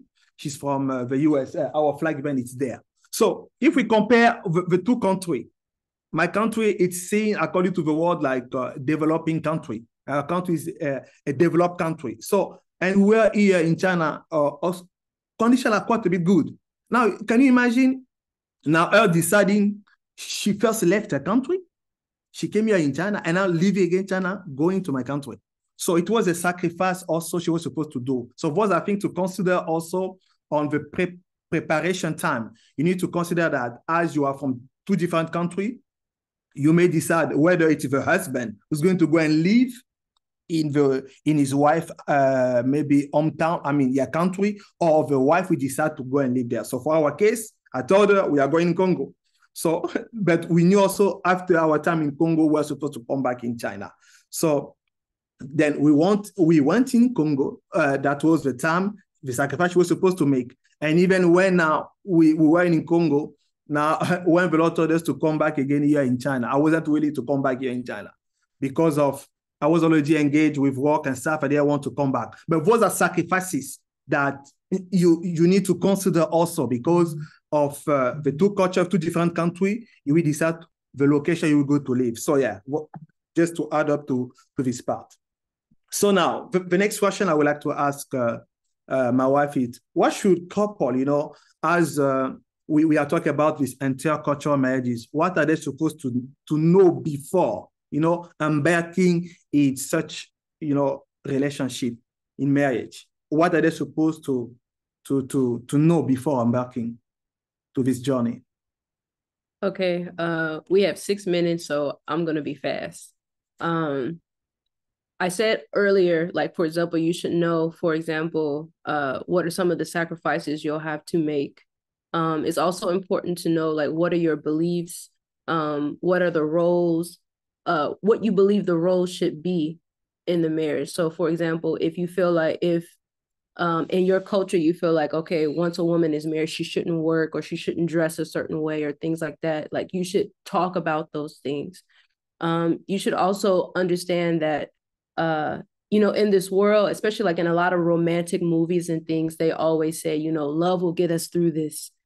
And the reality of the matter is that the love that they're talking about is not really like agape love mostly. It's usually like the romantic love, whatever you initially had when you first got with the person. But to be honest, like sometimes through different challenges and things, or just because of life, things that's just happening in your life with your spouse, sometimes those feelings fade. And so what's most important to know, and this is for just any marriage, is that you have that conviction of why did I choose to marry this person? And to say that I married this person because they come from this country is not a good reason. Because there's some people that think that, okay, I'm gonna marry this person because I'm going to, for example, I'm gonna marry someone going from France or Canada because they can get me a visa. That's not enough. There's even like a TV show now, I don't know if you guys know, but 90 Day Fiance, where people are getting together, whether from America and then someone else from another country, and their marriages are dysfunctional because, yeah, it started off the infatuation, but now if they're like, for example, having problems to get the visa, or once they get the visa, now they're having all these problems, wondering where the love went. It's very important that, especially us as Christians, to have like that conviction that we know that this is who God has said, that this is the person for me and this is the person I'm going to commit to. So it cannot be that it's just love's going to get us through this. That's not realistic because feelings fade. It's the conviction that you had that even when you go through hard times and you're very upset with your husband, or you're very upset with your wife, you feel like you just want to break it off, to have that conviction from God. Why did I marry this person? And that's what's going to get you, I think, through a lot of issues. So yeah, that's all I have to say. All right. So then also it is also important, okay, all right. Let's just move to the next question. Okay, now, how do you deal with differences in cultural perspective on issues such as respect, role, and responsibility, and etc.? So how do we deal with that in an intercultural marriages? How do we deal with such of differences, such of issue about respect and responsibility, the role that each person is supposed to have? Well, the easy answer is that I'm going to assume that we're all Christians, or at least, for example, me and Trezor, we are Christians. We are followers of Jesus Christ. And even though we have different preferences or different ways that we were brought up or raised, we follow what we call the Jesus culture. What does the Bible say about what is the role of a wife? What's the role of a husband? There's been times where, me and him, we discuss things and we may not be in agreement. And sometimes agreeing to disagree is not enough. So it just now goes back to what the Bible says, that the man is the head of the house. Yes, we talk about things, we discuss things, but at the end of the day, we follow what Trezor says. Like, he's the husband, he's the head. And if I feel like it's a really wrong way to go or wrong way to do things, I just pray about it. And I don't nag him. I don't try to like push my way, even though many times I want to. Earlier in our relationship, I tried to, but that's not Jesus's culture. The Bible says that wives, submit to your husbands, husbands, love your wives. So if there's times where I feel like this is really not the right way to go or the right choice to make, I just have to say, okay, I said my piece, I got it out of my system, and now I pray to God. And by doing that, the Lord will honor that decision. So when it comes to roles and responsibilities, because we're from different cultures, we follow Christ's culture. Now, if there's some things that he would prefer for me to do or things that I would prefer for him to do concerning our cultures, like, for example, if I'm in his country and there's a certain way to dress, I will respect that because I want to respect his family and things like that. And vice versa, when he's in America, there's some things that he cannot do or will be looked bad upon in society. As long as it doesn't go against the Jesus culture, you know, we can make compromises like this. That's all I have to say. Awesome. All right. Now with Alpha, I think we have been married for, by the grace of God, last September 29th, 2023, we have celebrated our 11th anniversary of being married.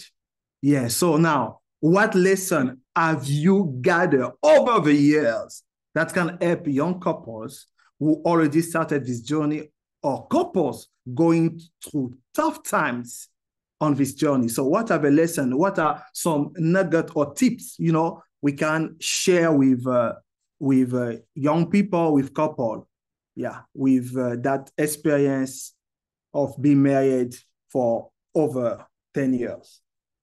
It's important to communicate politely and clearly. Sometimes, like, what's okay to say in one language is maybe interpreted differently in a different one. So, for example, you are a French speaker and I'm an English speaker.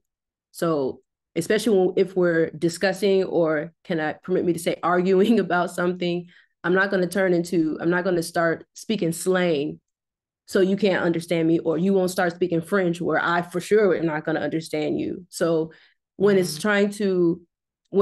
comes to like us, because we have different languages in our intercultural marriage, we try to speak clearly and politely so that things are not misunderstood, especially with the language barrier. If the language barrier is one of those things that can really cause conflict sometimes, because I say something, but he hears something different and vice versa.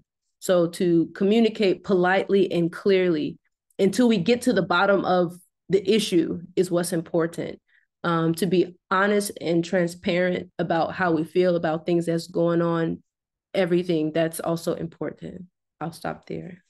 Yeah. So I will add up also that, you know, it's always important, you know, what we have learned in with this 11 years of being married, the kind of advice or lesson we can share with people.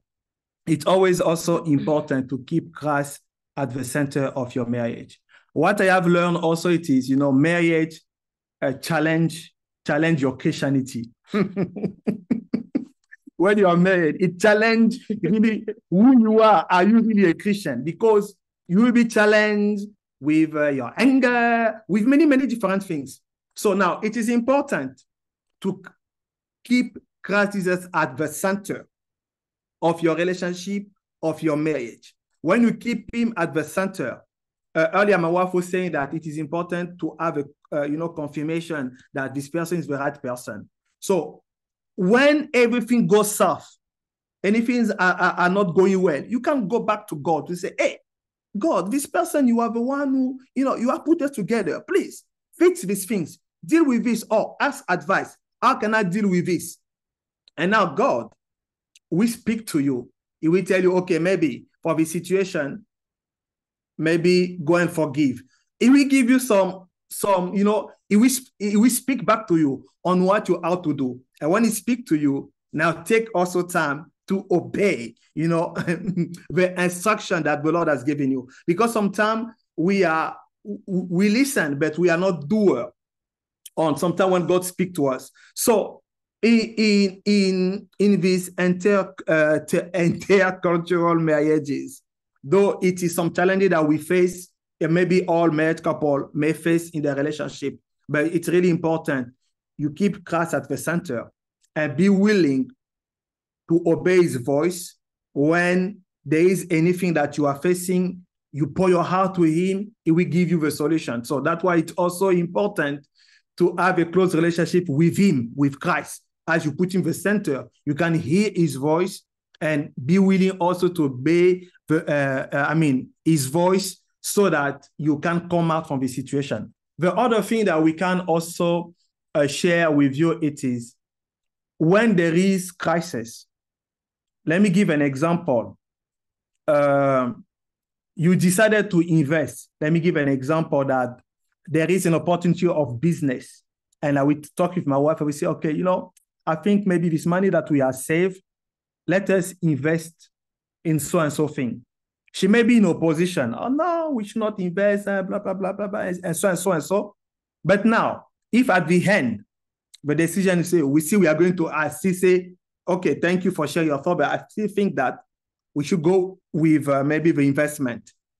Now, if we invest that money and it happened that we lose the money, now, why she out to do it not now to come to say, see, I told you not to invest, you see the result. So what you need to do it is when there is any trials, any crisis, whatever things doesn't go how things are supposed to be, regardless of who caused the matter, you need to deal with that as a couple. Deal with the situation as husband and wife and forget who has caused the drama. Pray about it, find a solution all together, and don't put the blame on anyone. Hallelujah. Praise the Lord. So, and also it's important not to compare also your marriage with, other people. Sometimes people like, comparing. It's true that you may also get inspired with how a certain couple are living their life. But at the end, each situation may be different. Christ, as is your guide in your marriage, is the foundation. Always rely on him to see how you can adjust everything to live a peaceful and joyful life as husband and wife. All right. Any other things, Mama Michelle? I don't have. All right. So now,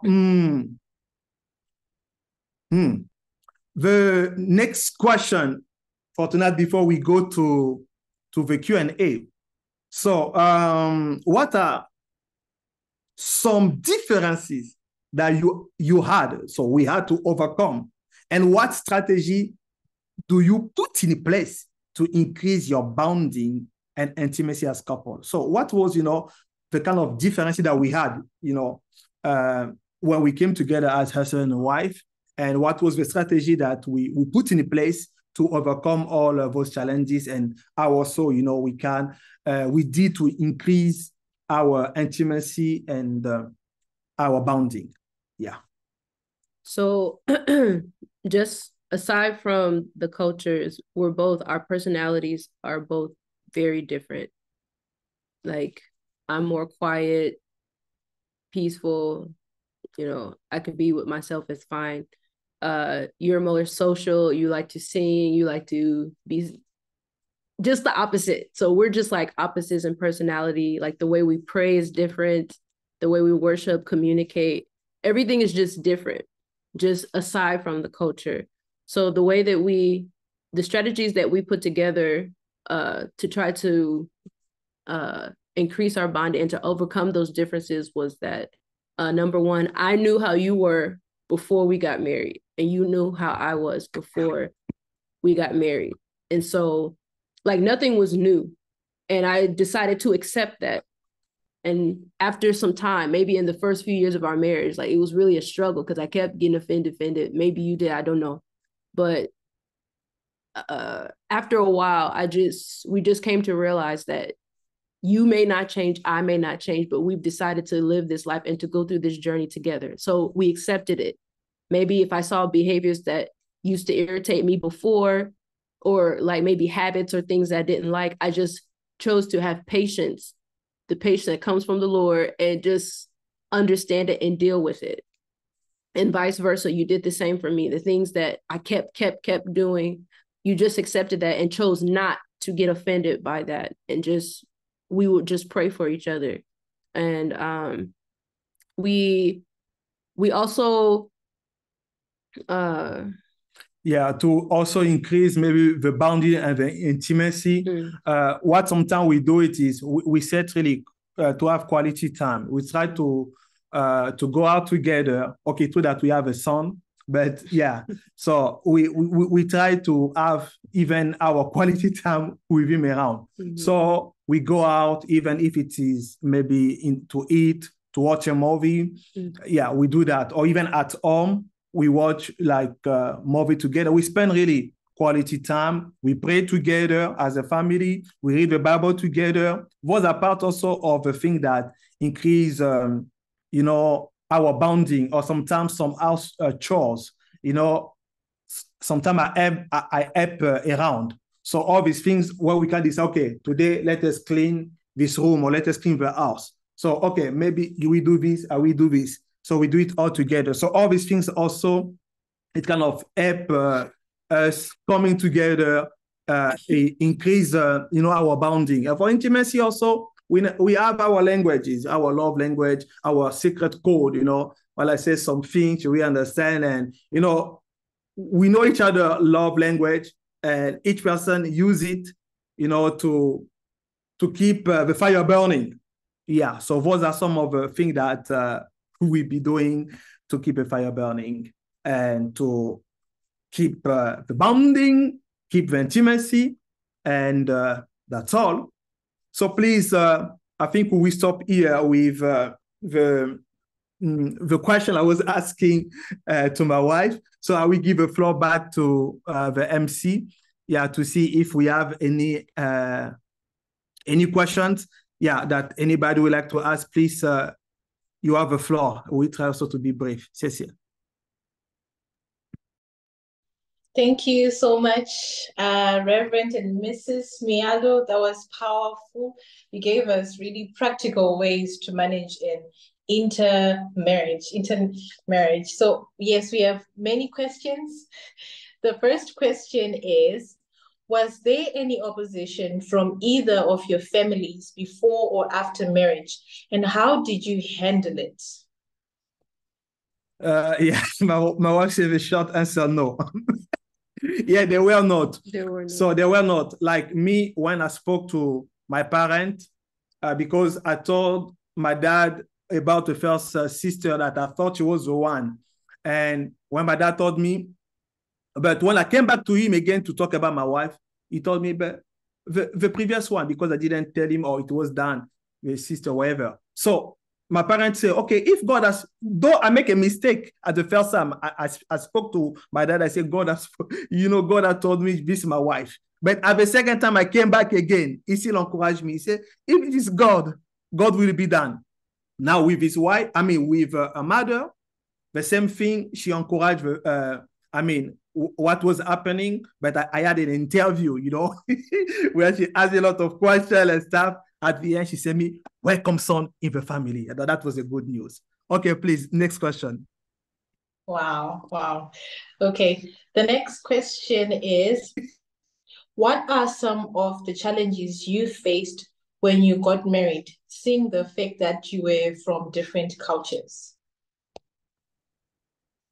Some challenges, yeah, language barrier, you know, and I'm a French speaker. So in our home, I speak French, English. So among the things, yeah, was the language. But to be specific, it wasn't really the language. We understood each other. It was just, if you say something, I interpreted it differently and vice versa. That was more so the issue, not so much like you couldn't speak English. Yeah, sure. Yes, it was our understanding. Yeah, yes. And it requires patience. Mm-hmm. For my wife, for instance, you know, if she says something, I didn't get it, so she need to break it down, you know, in my level of English for me to understand. The same for me. If maybe I say something, she didn't get it clearly, I will try to find word, you know, it requires some patience. The second one, more of a challenge was also about our belief, our faith, because from the background where I came, like charismatic, believe in spiritual warfare and stuff, she wasn't too much familiar to that,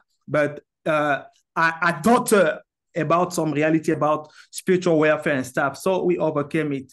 And the other one, the funny one, was about music. When I was a single, I used to sleep with my music, but this is not intercultural one, but it was something also I stopped playing while I sleep. I used to play with my music, but she told me, no music, I cannot sleep with that, so I stopped the music.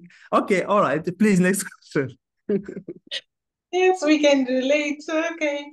The next question is,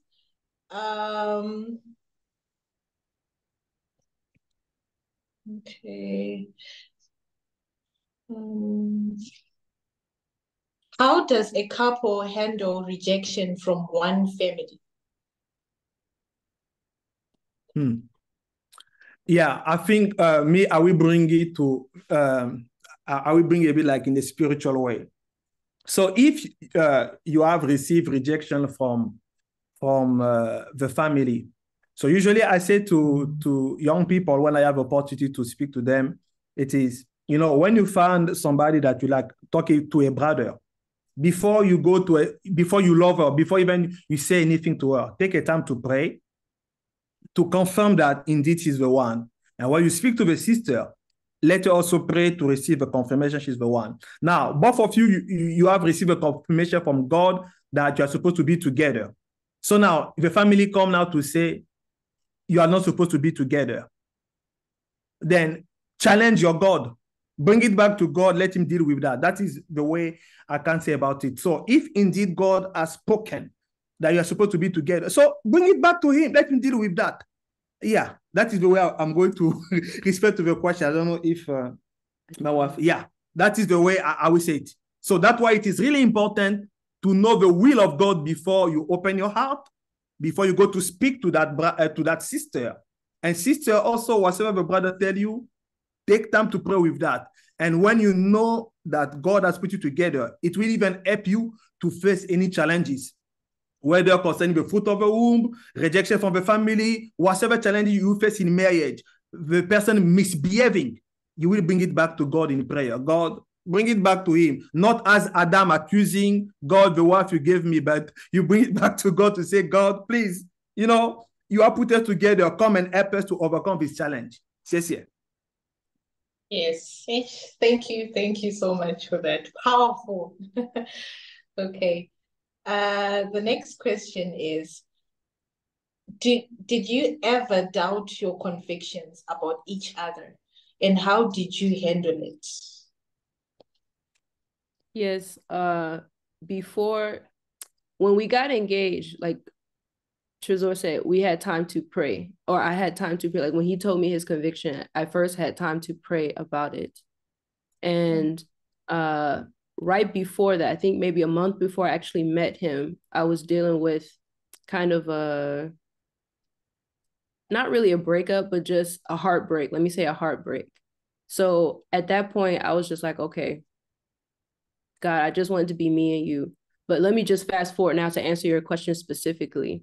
Once I prayed and I fasted about it, when I got the conviction that Trezor was the one that I should marry, then we said yes. So right after that, he was like very blunt. Like he's just started saying his whole past, his whole history, just everything that had happened in his life or what he was involved in, all these things. And it was a bit much because for me, it's like the culture is like, once you get with someone, you first kind of date a little bit, get to know them slowly. But the way his method was, he just like, just put everything out there. And I wasn't really ready for that. I was just like, so anyway, but that wasn't where I had the doubt. It was during a time where we were like planning the wedding and like some stuff was happening and like we knew we were supposed to be together, but I forgot specifically at the moment, like what was the issue that I started to have doubts. And I kind of wanted to maybe pause the process or just stop the process. But what happened was I saw someone had sent me a sermon, actually. God spoke through that sermon, and it actually was cut off at like the 5-second mark. And it was Pastor Miles Monroe, and he said, believe in the dark what God told you in the light. And then it cut off. I was like really ready to watch this sermon. And it just said that part, believe in the dark what God told you in the light. And I thought about Trezor and I thought about the conviction, because I really pray, because this is like, I'm not the type of person to just get into relationships for the fun of it. Even in the past, that wasn't me because of fear and a lot of different things. So whatever choice I made, I was planning to be with this person until the end. Just whatever happens. I just wanted to know that I know that this is a person that's for me, because I know the reality, stuff happens. But I just wanted to be sure. And when I heard that sermon, I knew that in the light, when everything was fine and I was praying and really seeking God, that he told me that Trezor was the one I was supposed to be with. And so after that, I told him my conviction and we kept the process going and stuff went on. Now, after marriage, like those first couple years where, of course, there was like some growing pains and things like that. Yes, there was times where I would get really ticked off and like really angry. But even till now, like when we still sometimes argue or have misunderstandings, I never question. And I maybe if I could say, I praise God that I had that moment before we got married. I praise God that I had that moment before we got married so that I wouldn't now be questioning, is this really it? Is it not? And then like allowing the enemy to come in my mind and to say or introduce many things. No, like that was settled before I got married. And I knew, I went in there knowing that there's going to be issues. There's going to be problems. There's stuff that's going to be found out. There's stuff that he's going to find out about me, but still like our mission when we first got together was just, once we get in this, we're not stopping. We're not divorced. Divorce is not even in our vocabulary. It's just, as for me and my house, we will serve the Lord and we're going to serve the Lord till the end, period. Come hell or high water, as they say in the States. So, I mean, yeah, it's just, that's what I said in the beginning. Really have that conviction that you know this is the person, because you're going to go through problems. One or both of the spouse are really going to mess up, probably, like really deeply, deeply hurt you. But still, you have to have that conviction. And once you have the conviction now, walk in obedience to what the word of God says, and that you both should stay together where the two become one, then stay one. Stay one. Love on that person. And like the V couple said, when you love on the person, when you give love, you know, it makes the other person, like God can use that situation to soften the heart of the other person. Because that's what Trezor did for me, to be honest. Like in those first couple of years, I was really getting upset and I thought I was, you know, a nice, kind person, but our personalities, our cultures, things were just clashing a lot. And I was just so angry and upset. But most of the time where I thought maybe he would just like turn his back on me or whatever, he would show love in like the nicest way. And it's just like, sorry, let me give me one illustration. I hope I don't cry. I remember we were like, there was one time I was really upset with him about something. I don't know what it was, but I was really like deeply offended and angry. I wasn't talking. I was just doing the silent treatment, everything. And like, we both like were really angry. And one day he came home and he was like, you know, we've never had our picture, our wedding picture in, you know how in Chinese, and I think everybody's culture, you know, you put your wedding picture in a big picture frame. We had never done that before because we always been like, you know, moving here or there. But he was like, so I had these two pictures. I couldn't find this, but I made this frame, and he showed it to us in the middle of this big argument. He came home with that. And even it was just like, I felt my heart melting, but I didn't want to show it because of pride. But I was just like, oh, but I mean, that really melted my heart. Like, seriously, I'm like, we're in the midst of this issue that's really important that we haven't settled, and you do this. So I knew it was nothing but God. Like, God has really showed his love through him to me. And a lot of the change that has happened has been because God showed his love through him, through his obedience, and still giving love, even when it seemed like I didn't deserve it. So that works. Let me be a witness to say that works. It actually works. So let me stop there. Yeah. So. Now, for me, the only part where I was really doubting was before I stepped to speak to her, because of a former mistake on the way I interpreted the revelation. So when now God told me she was the one, I doubted. I said, not this time. I will not be tricked again. So I took time to pray, to fast, after the LT meeting. And now God confirmed me, okay, she's the one. I said, okay, I will speak to her during the conference. During the conference, I was still doubting. I was still, she's not the one. God was still talking to me. And now the last day of the conference, I went at the altar just to pray. I don't know what was the altar called, but I just went to pray just to be there. And someone came to speak to me. The person gave me a word of knowledge. The person told me, brother, the Lord is telling me to tell you to dream great. So when Jesse said to dream great, so it was like the picture of my wife came like a flash, like this, like in each project then. So that was another confirmation. Still, I say, God, it's not enough. So now, that night, I wanted to speak with her, but I could not because of different reasons. So now, online, when now the night I spoke with her, I again speak to God. I say, okay, God, you want me to go this path. You are telling me she's the one. Okay, this will be the last test. I will ask her if she's dating. If she tells me that she's not dating, now I will be sure she's the one. But if she told me she's dating, so everything you told me was wrong. Because why I did the last test with the first sister that I thought she was the one, though she wasn't an American, she was from an English country. I didn't take a time to ask her. That was the response. She told me that, or she told me after 1 month, I already opened my heart because I was a kind of person. When God tells me something, it's hard you change my mind because I know how God speaks with me. But for the trust of my wife, that time I doubted, I tried the spirit, I test. So I told her, okay, this will be my last test. Forgive my stubbornness. This will be my last test.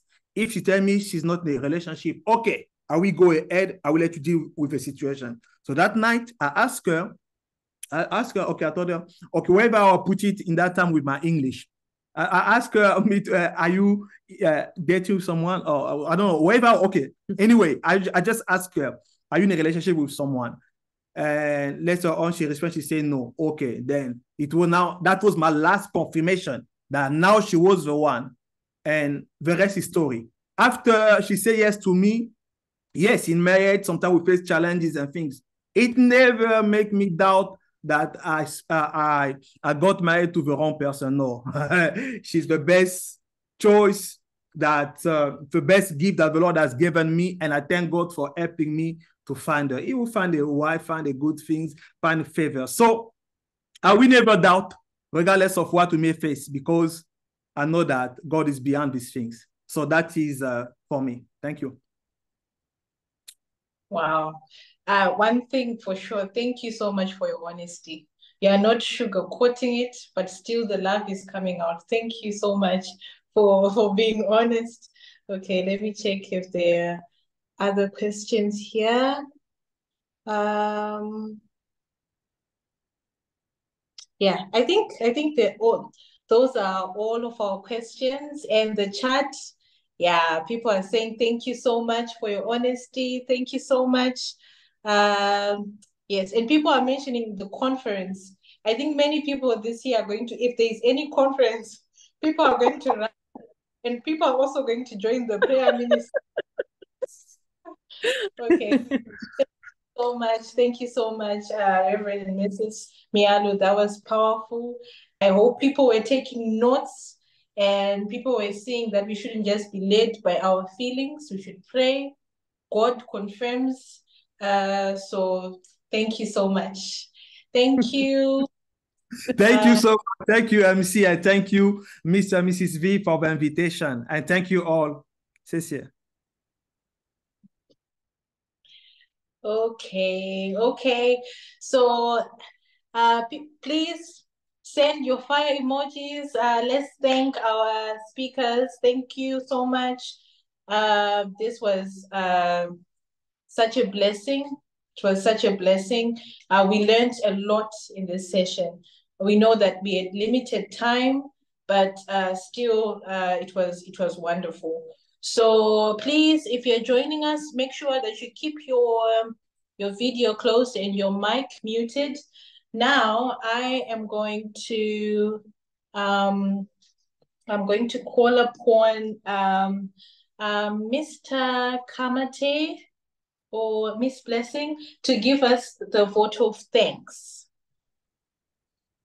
So I leave the time. Thank you so much, MC. Am I audible, please? Yes. Amazing. MC, you're doing so great. I love the fact that you are coordinating the meeting so smoothly. Wow. Family, let's keep appreciating our speakers. I can see I can see love emojis being sent in the chat box, fire emojis being sent in the chat box. Let's keep appreciating them. They have really been a blessing to us today. They have really been a blessing to us today. So I am Mr. Kamate, and I'm here to just give word of thanks. Wona, thank you so much for being with us tonight. And I would love to express our heartfelt gratitude to God who has made this seminar possible and successful. Truly, we have all been blessed and enlightened. And this has been possible because of what God is doing. Let's all appreciate what God is doing in LUN. And also, we love as well to appreciate our esteemed guest speakers, Reverend Trezor and Mrs. Michelle Mibialu. Indeed, you have been a blessing to us tonight. Family, can we all appreciate them? Just send fire emojis in the chat box if you have been blessed by their experiences and all that they shared tonight. Indeed, it is so amazing to learn from those who have gone ahead of us. Wow, amazing, amazing. And those who are getting ready to join prayer departments and also conferences. Hey, please, another conference is coming up, so please get ready and join, get ready and join. You might not know if God has prepared someone for you over there. And as well, we love to extend our gratitude to Mr. and Mrs. V. How many of us were blessed by their sharing, managing a long distance relationship? Wow, it was a blessing to me personally. I was really blessed. Let's appreciate them. They are also our hosts. So they are the ones who organized this meeting specifically for you and I. Let's appreciate them as well in the chat box, because indeed they have enlightened us by their sharing and all that we are experiencing here in LUN. And also love to appreciate our LUN advisory board members. We have Pastor Ofemi Adeye, who's representing them over here. We would love really to appreciate you so much. And this is the amazing part that I've been waiting for. How many of us are representing their fellowships here? Let me see the name of your fellowship in the chat box. I can see Jengjo ICF. I can see, people, let's say, I can see Changchun ICF. I can see Changsha ICF, Jiaozuo ICF, Changchun ICF. Let's keep them coming. Keep them. Yangtze ICF, Taiwan ICF, Taishan ICF, Jinan ICF, Nanjing ICF. Keep them coming. Wenzhou ICF. Shaoxiang ICF, Xianming ICF, Dalian ICF, Shenyang ICF. Wow, I can see other people also joining us from South Africa and others join us from Congo. This is so amazing. Wow, we are so blessed having you here. We are so blessed having you here. Thank you so much for honoring our invitation. Thank you so much. We are really blessed having you here. I can see Wuhan ICF keep on coming. And we have representatives from Nigeria. Wow, you are indeed a blessing unto us. And your presence and participation has really been have made this gathering so special. We are so grateful unto you. We are so grateful. And all other people that I did not manage to mention your fellowship, please, you are also appreciated. And thank you so much. Thank you so much. I have seen also the Busanga's family. We are so grateful to have you here. Sir, hallelujah. And lastly, we would love to extend our gratitude to LUN ambassadors and participants for being here tonight. We are really grateful. We are really grateful. And be reminded to always be an ambassador of love wherever you go. Be reminded to always spread love wherever you go. Okay, send in the chat box that I will always walk in love. I will always walk in love. I will always let love guide my actions. Can someone send that in the chat box? Even as we appreciate ourselves for being here tonight. So please, let's all guide our actions with love. For love is light that illuminates our path. We hold a deep affection for each of you. Thank you for being a part of this memorable event. We love you so much. And at this juncture, I will hand over back to our MC. MC, over back to you. Thank you so much, Mr. Kamate. Thank you. That was a powerful vote of thanks. Thank you so much. I don't know, those who are in Nigeria and South Africa, I don't know when you are coming to Changchun, because there's fire in Changchun. You heard our previous speakers. You should get a ticket and come to Changchun. If you are single, make sure you come to Changchun. Okay, thank you so much. We cannot say this enough. Thank you so much to our speakers. We are very grateful. Thank you to Reverend Mr. Mialo, and thank you to the V's for organizing this event. We are very grateful. Okay, now we are moving to announcements, okay? We have very important announcements, and the first one is we have a book called Managing a Long Distance Relationship. So you saw our first speakers, Mr. and Mrs. V. They wrote this book. And if you want more details, you know, that was just a short thing, but here you get all the details of how to manage a long distance relationship. So if you're in China, make sure you scan the QR code on top.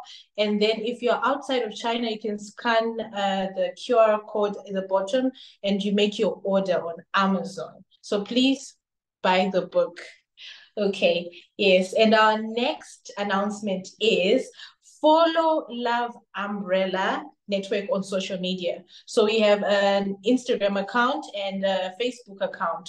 So please make sure you follow, and there's also a YouTube account. So make sure you subscribe, you like, and you share the videos. Okay, yes. And the next announcement is please make sure you join the WeChat and the WhatsApp groups. So if you're in China, you can join the WeChat group.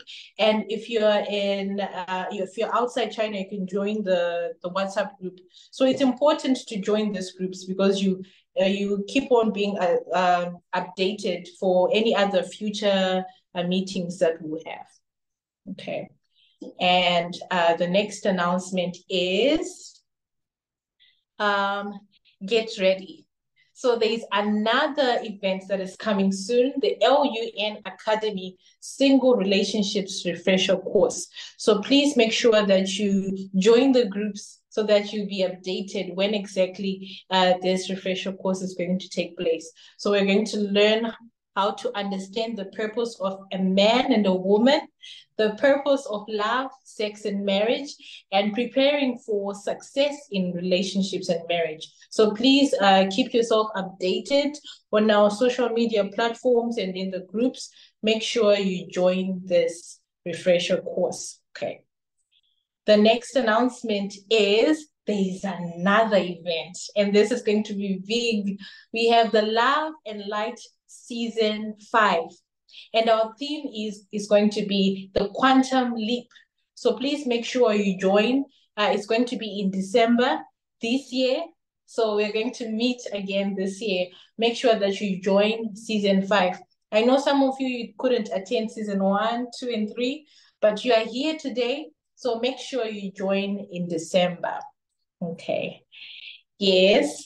So now, before I give the time to Mr. V, please make sure that you keep your cameras closed, but get ready, because after this, we're going to open our cameras. So if you're wearing pajamas, please, you're going to arise and shine very soon. This is the time. Make sure you wear something nice, because we're going to have a group photo after this.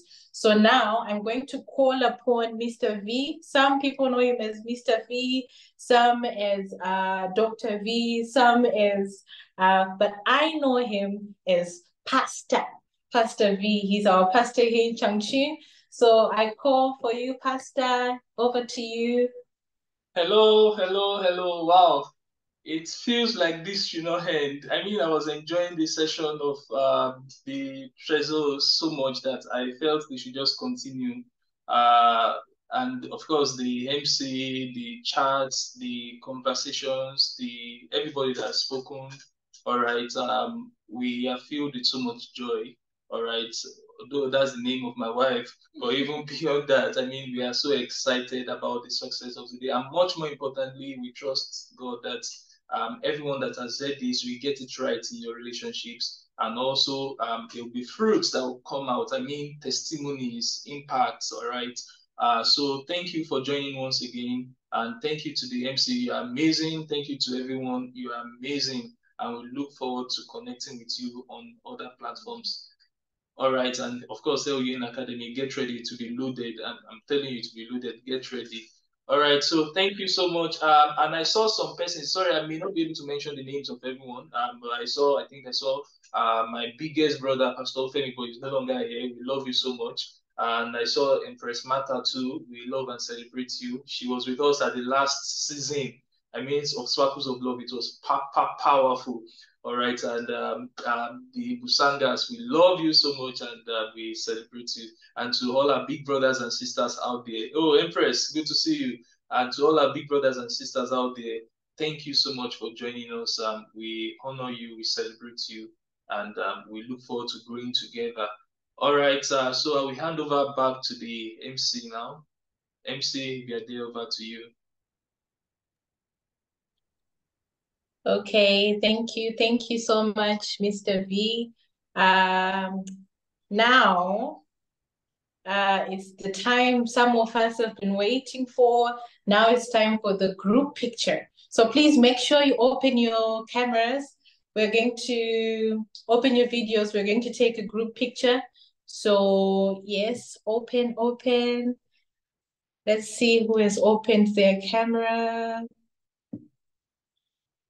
Let's see. Wow, we have the V's.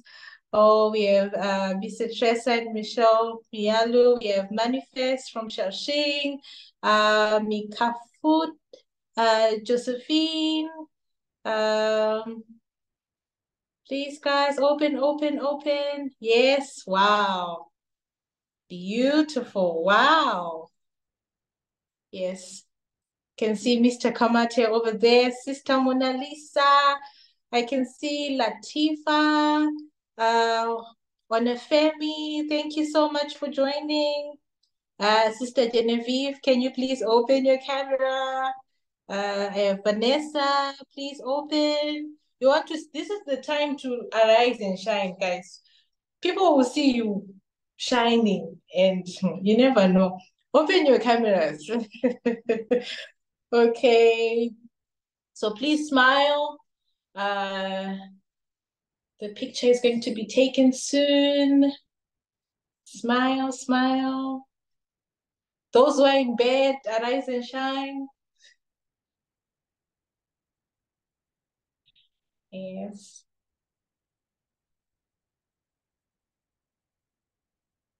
Beautiful. Wow, I can see beautiful.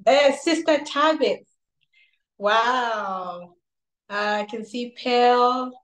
I can see Marie Pierre. Thank you for joining.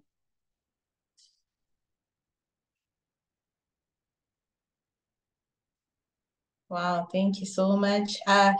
Adele Walu Alabote, sorry for the pronunciation, but thank you for joining. Thank you for joining. Yes, thank you guys for joining. And remember, the chat is still open, so you're free to send, you know. Thank you so much for joining. Okay.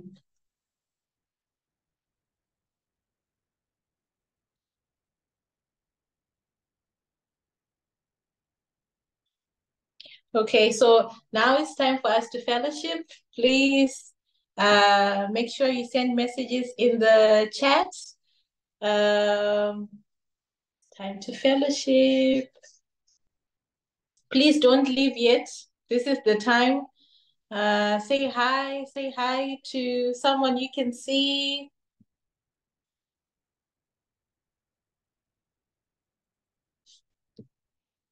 You can unmute and say hi. Hello, Mr. and Mrs. Miyalo. Thank you so much. That was awesome. Hello, Mr. and Mrs. V. Thank you. It's a great pleasure also to meet Mrs. V today. Yeah. Pleasure to meet you too, Sam. Please, in case people want to contact you, how can they get to hear from you like more? Is there a way, maybe on social media or something? Oh, yeah, okay. My Facebook is Trésor Mialou. I am the only one who carry that name. Trésor Mialou de Neftali. All right. And my YouTube, yeah, I have also a YouTube channel. What is the YouTube channel? Yeah, P Trésor Mialou. All right. Yeah. I'm sure Okay. when you type the name, they are going to see the necessary channels. So please, let's do well to follow. Mr. Manifest from Shaozin. Greetings to you, sir.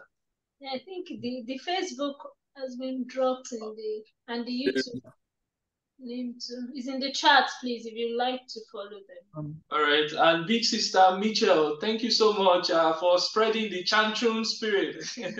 It's my pleasure. All right. Okay, so I think this is the end of today's meeting. The video will be posted on the social media. Thank you to everyone. See you in December for Love and Light. All right. Thank you. Have a blessed time. Bye. See you. Bye. Thank you. Please, if you'd like to join any of the groups, the QR codes are there as well.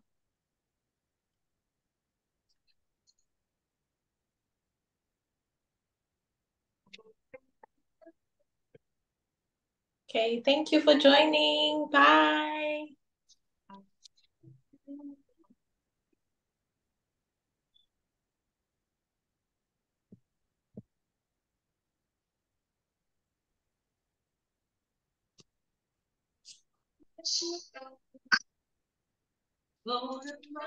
Mrs. B, good to see you. Good to see you too.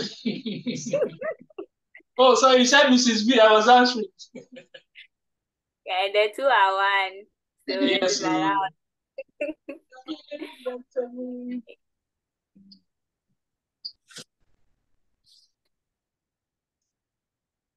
All right. Can you hear the music? Is the music playing there?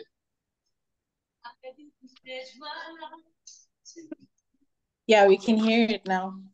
Okay. I'm practicing my DJ skills.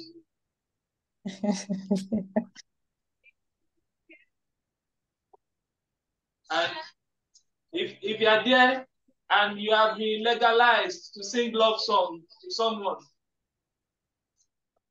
you can demonstrate the words of the song to the person. Like I am. Mr. Olabode, good to see you.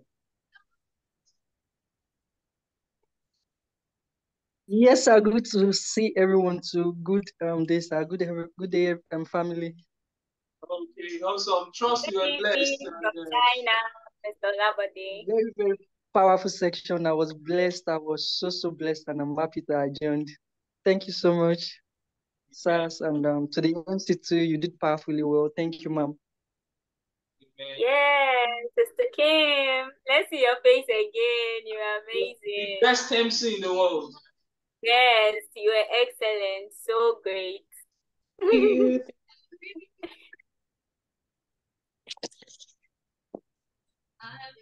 Mr. Kamate. Greetings, sir. You see, you need to come back to Changchun. Yeah, I am seeing Changchun carrying so much and wait, so like, hey, Changchun. Oh, okay. Oh, sorry. You don't need to come to Changchun. You're already taking. I mean, you... It is well, yeah. So go and continue the good works. Yes, sir. Changchun. Hey. All right, family. I think we can just connect briefly on the other platform. Yes, okay, bye-bye. Good to see you.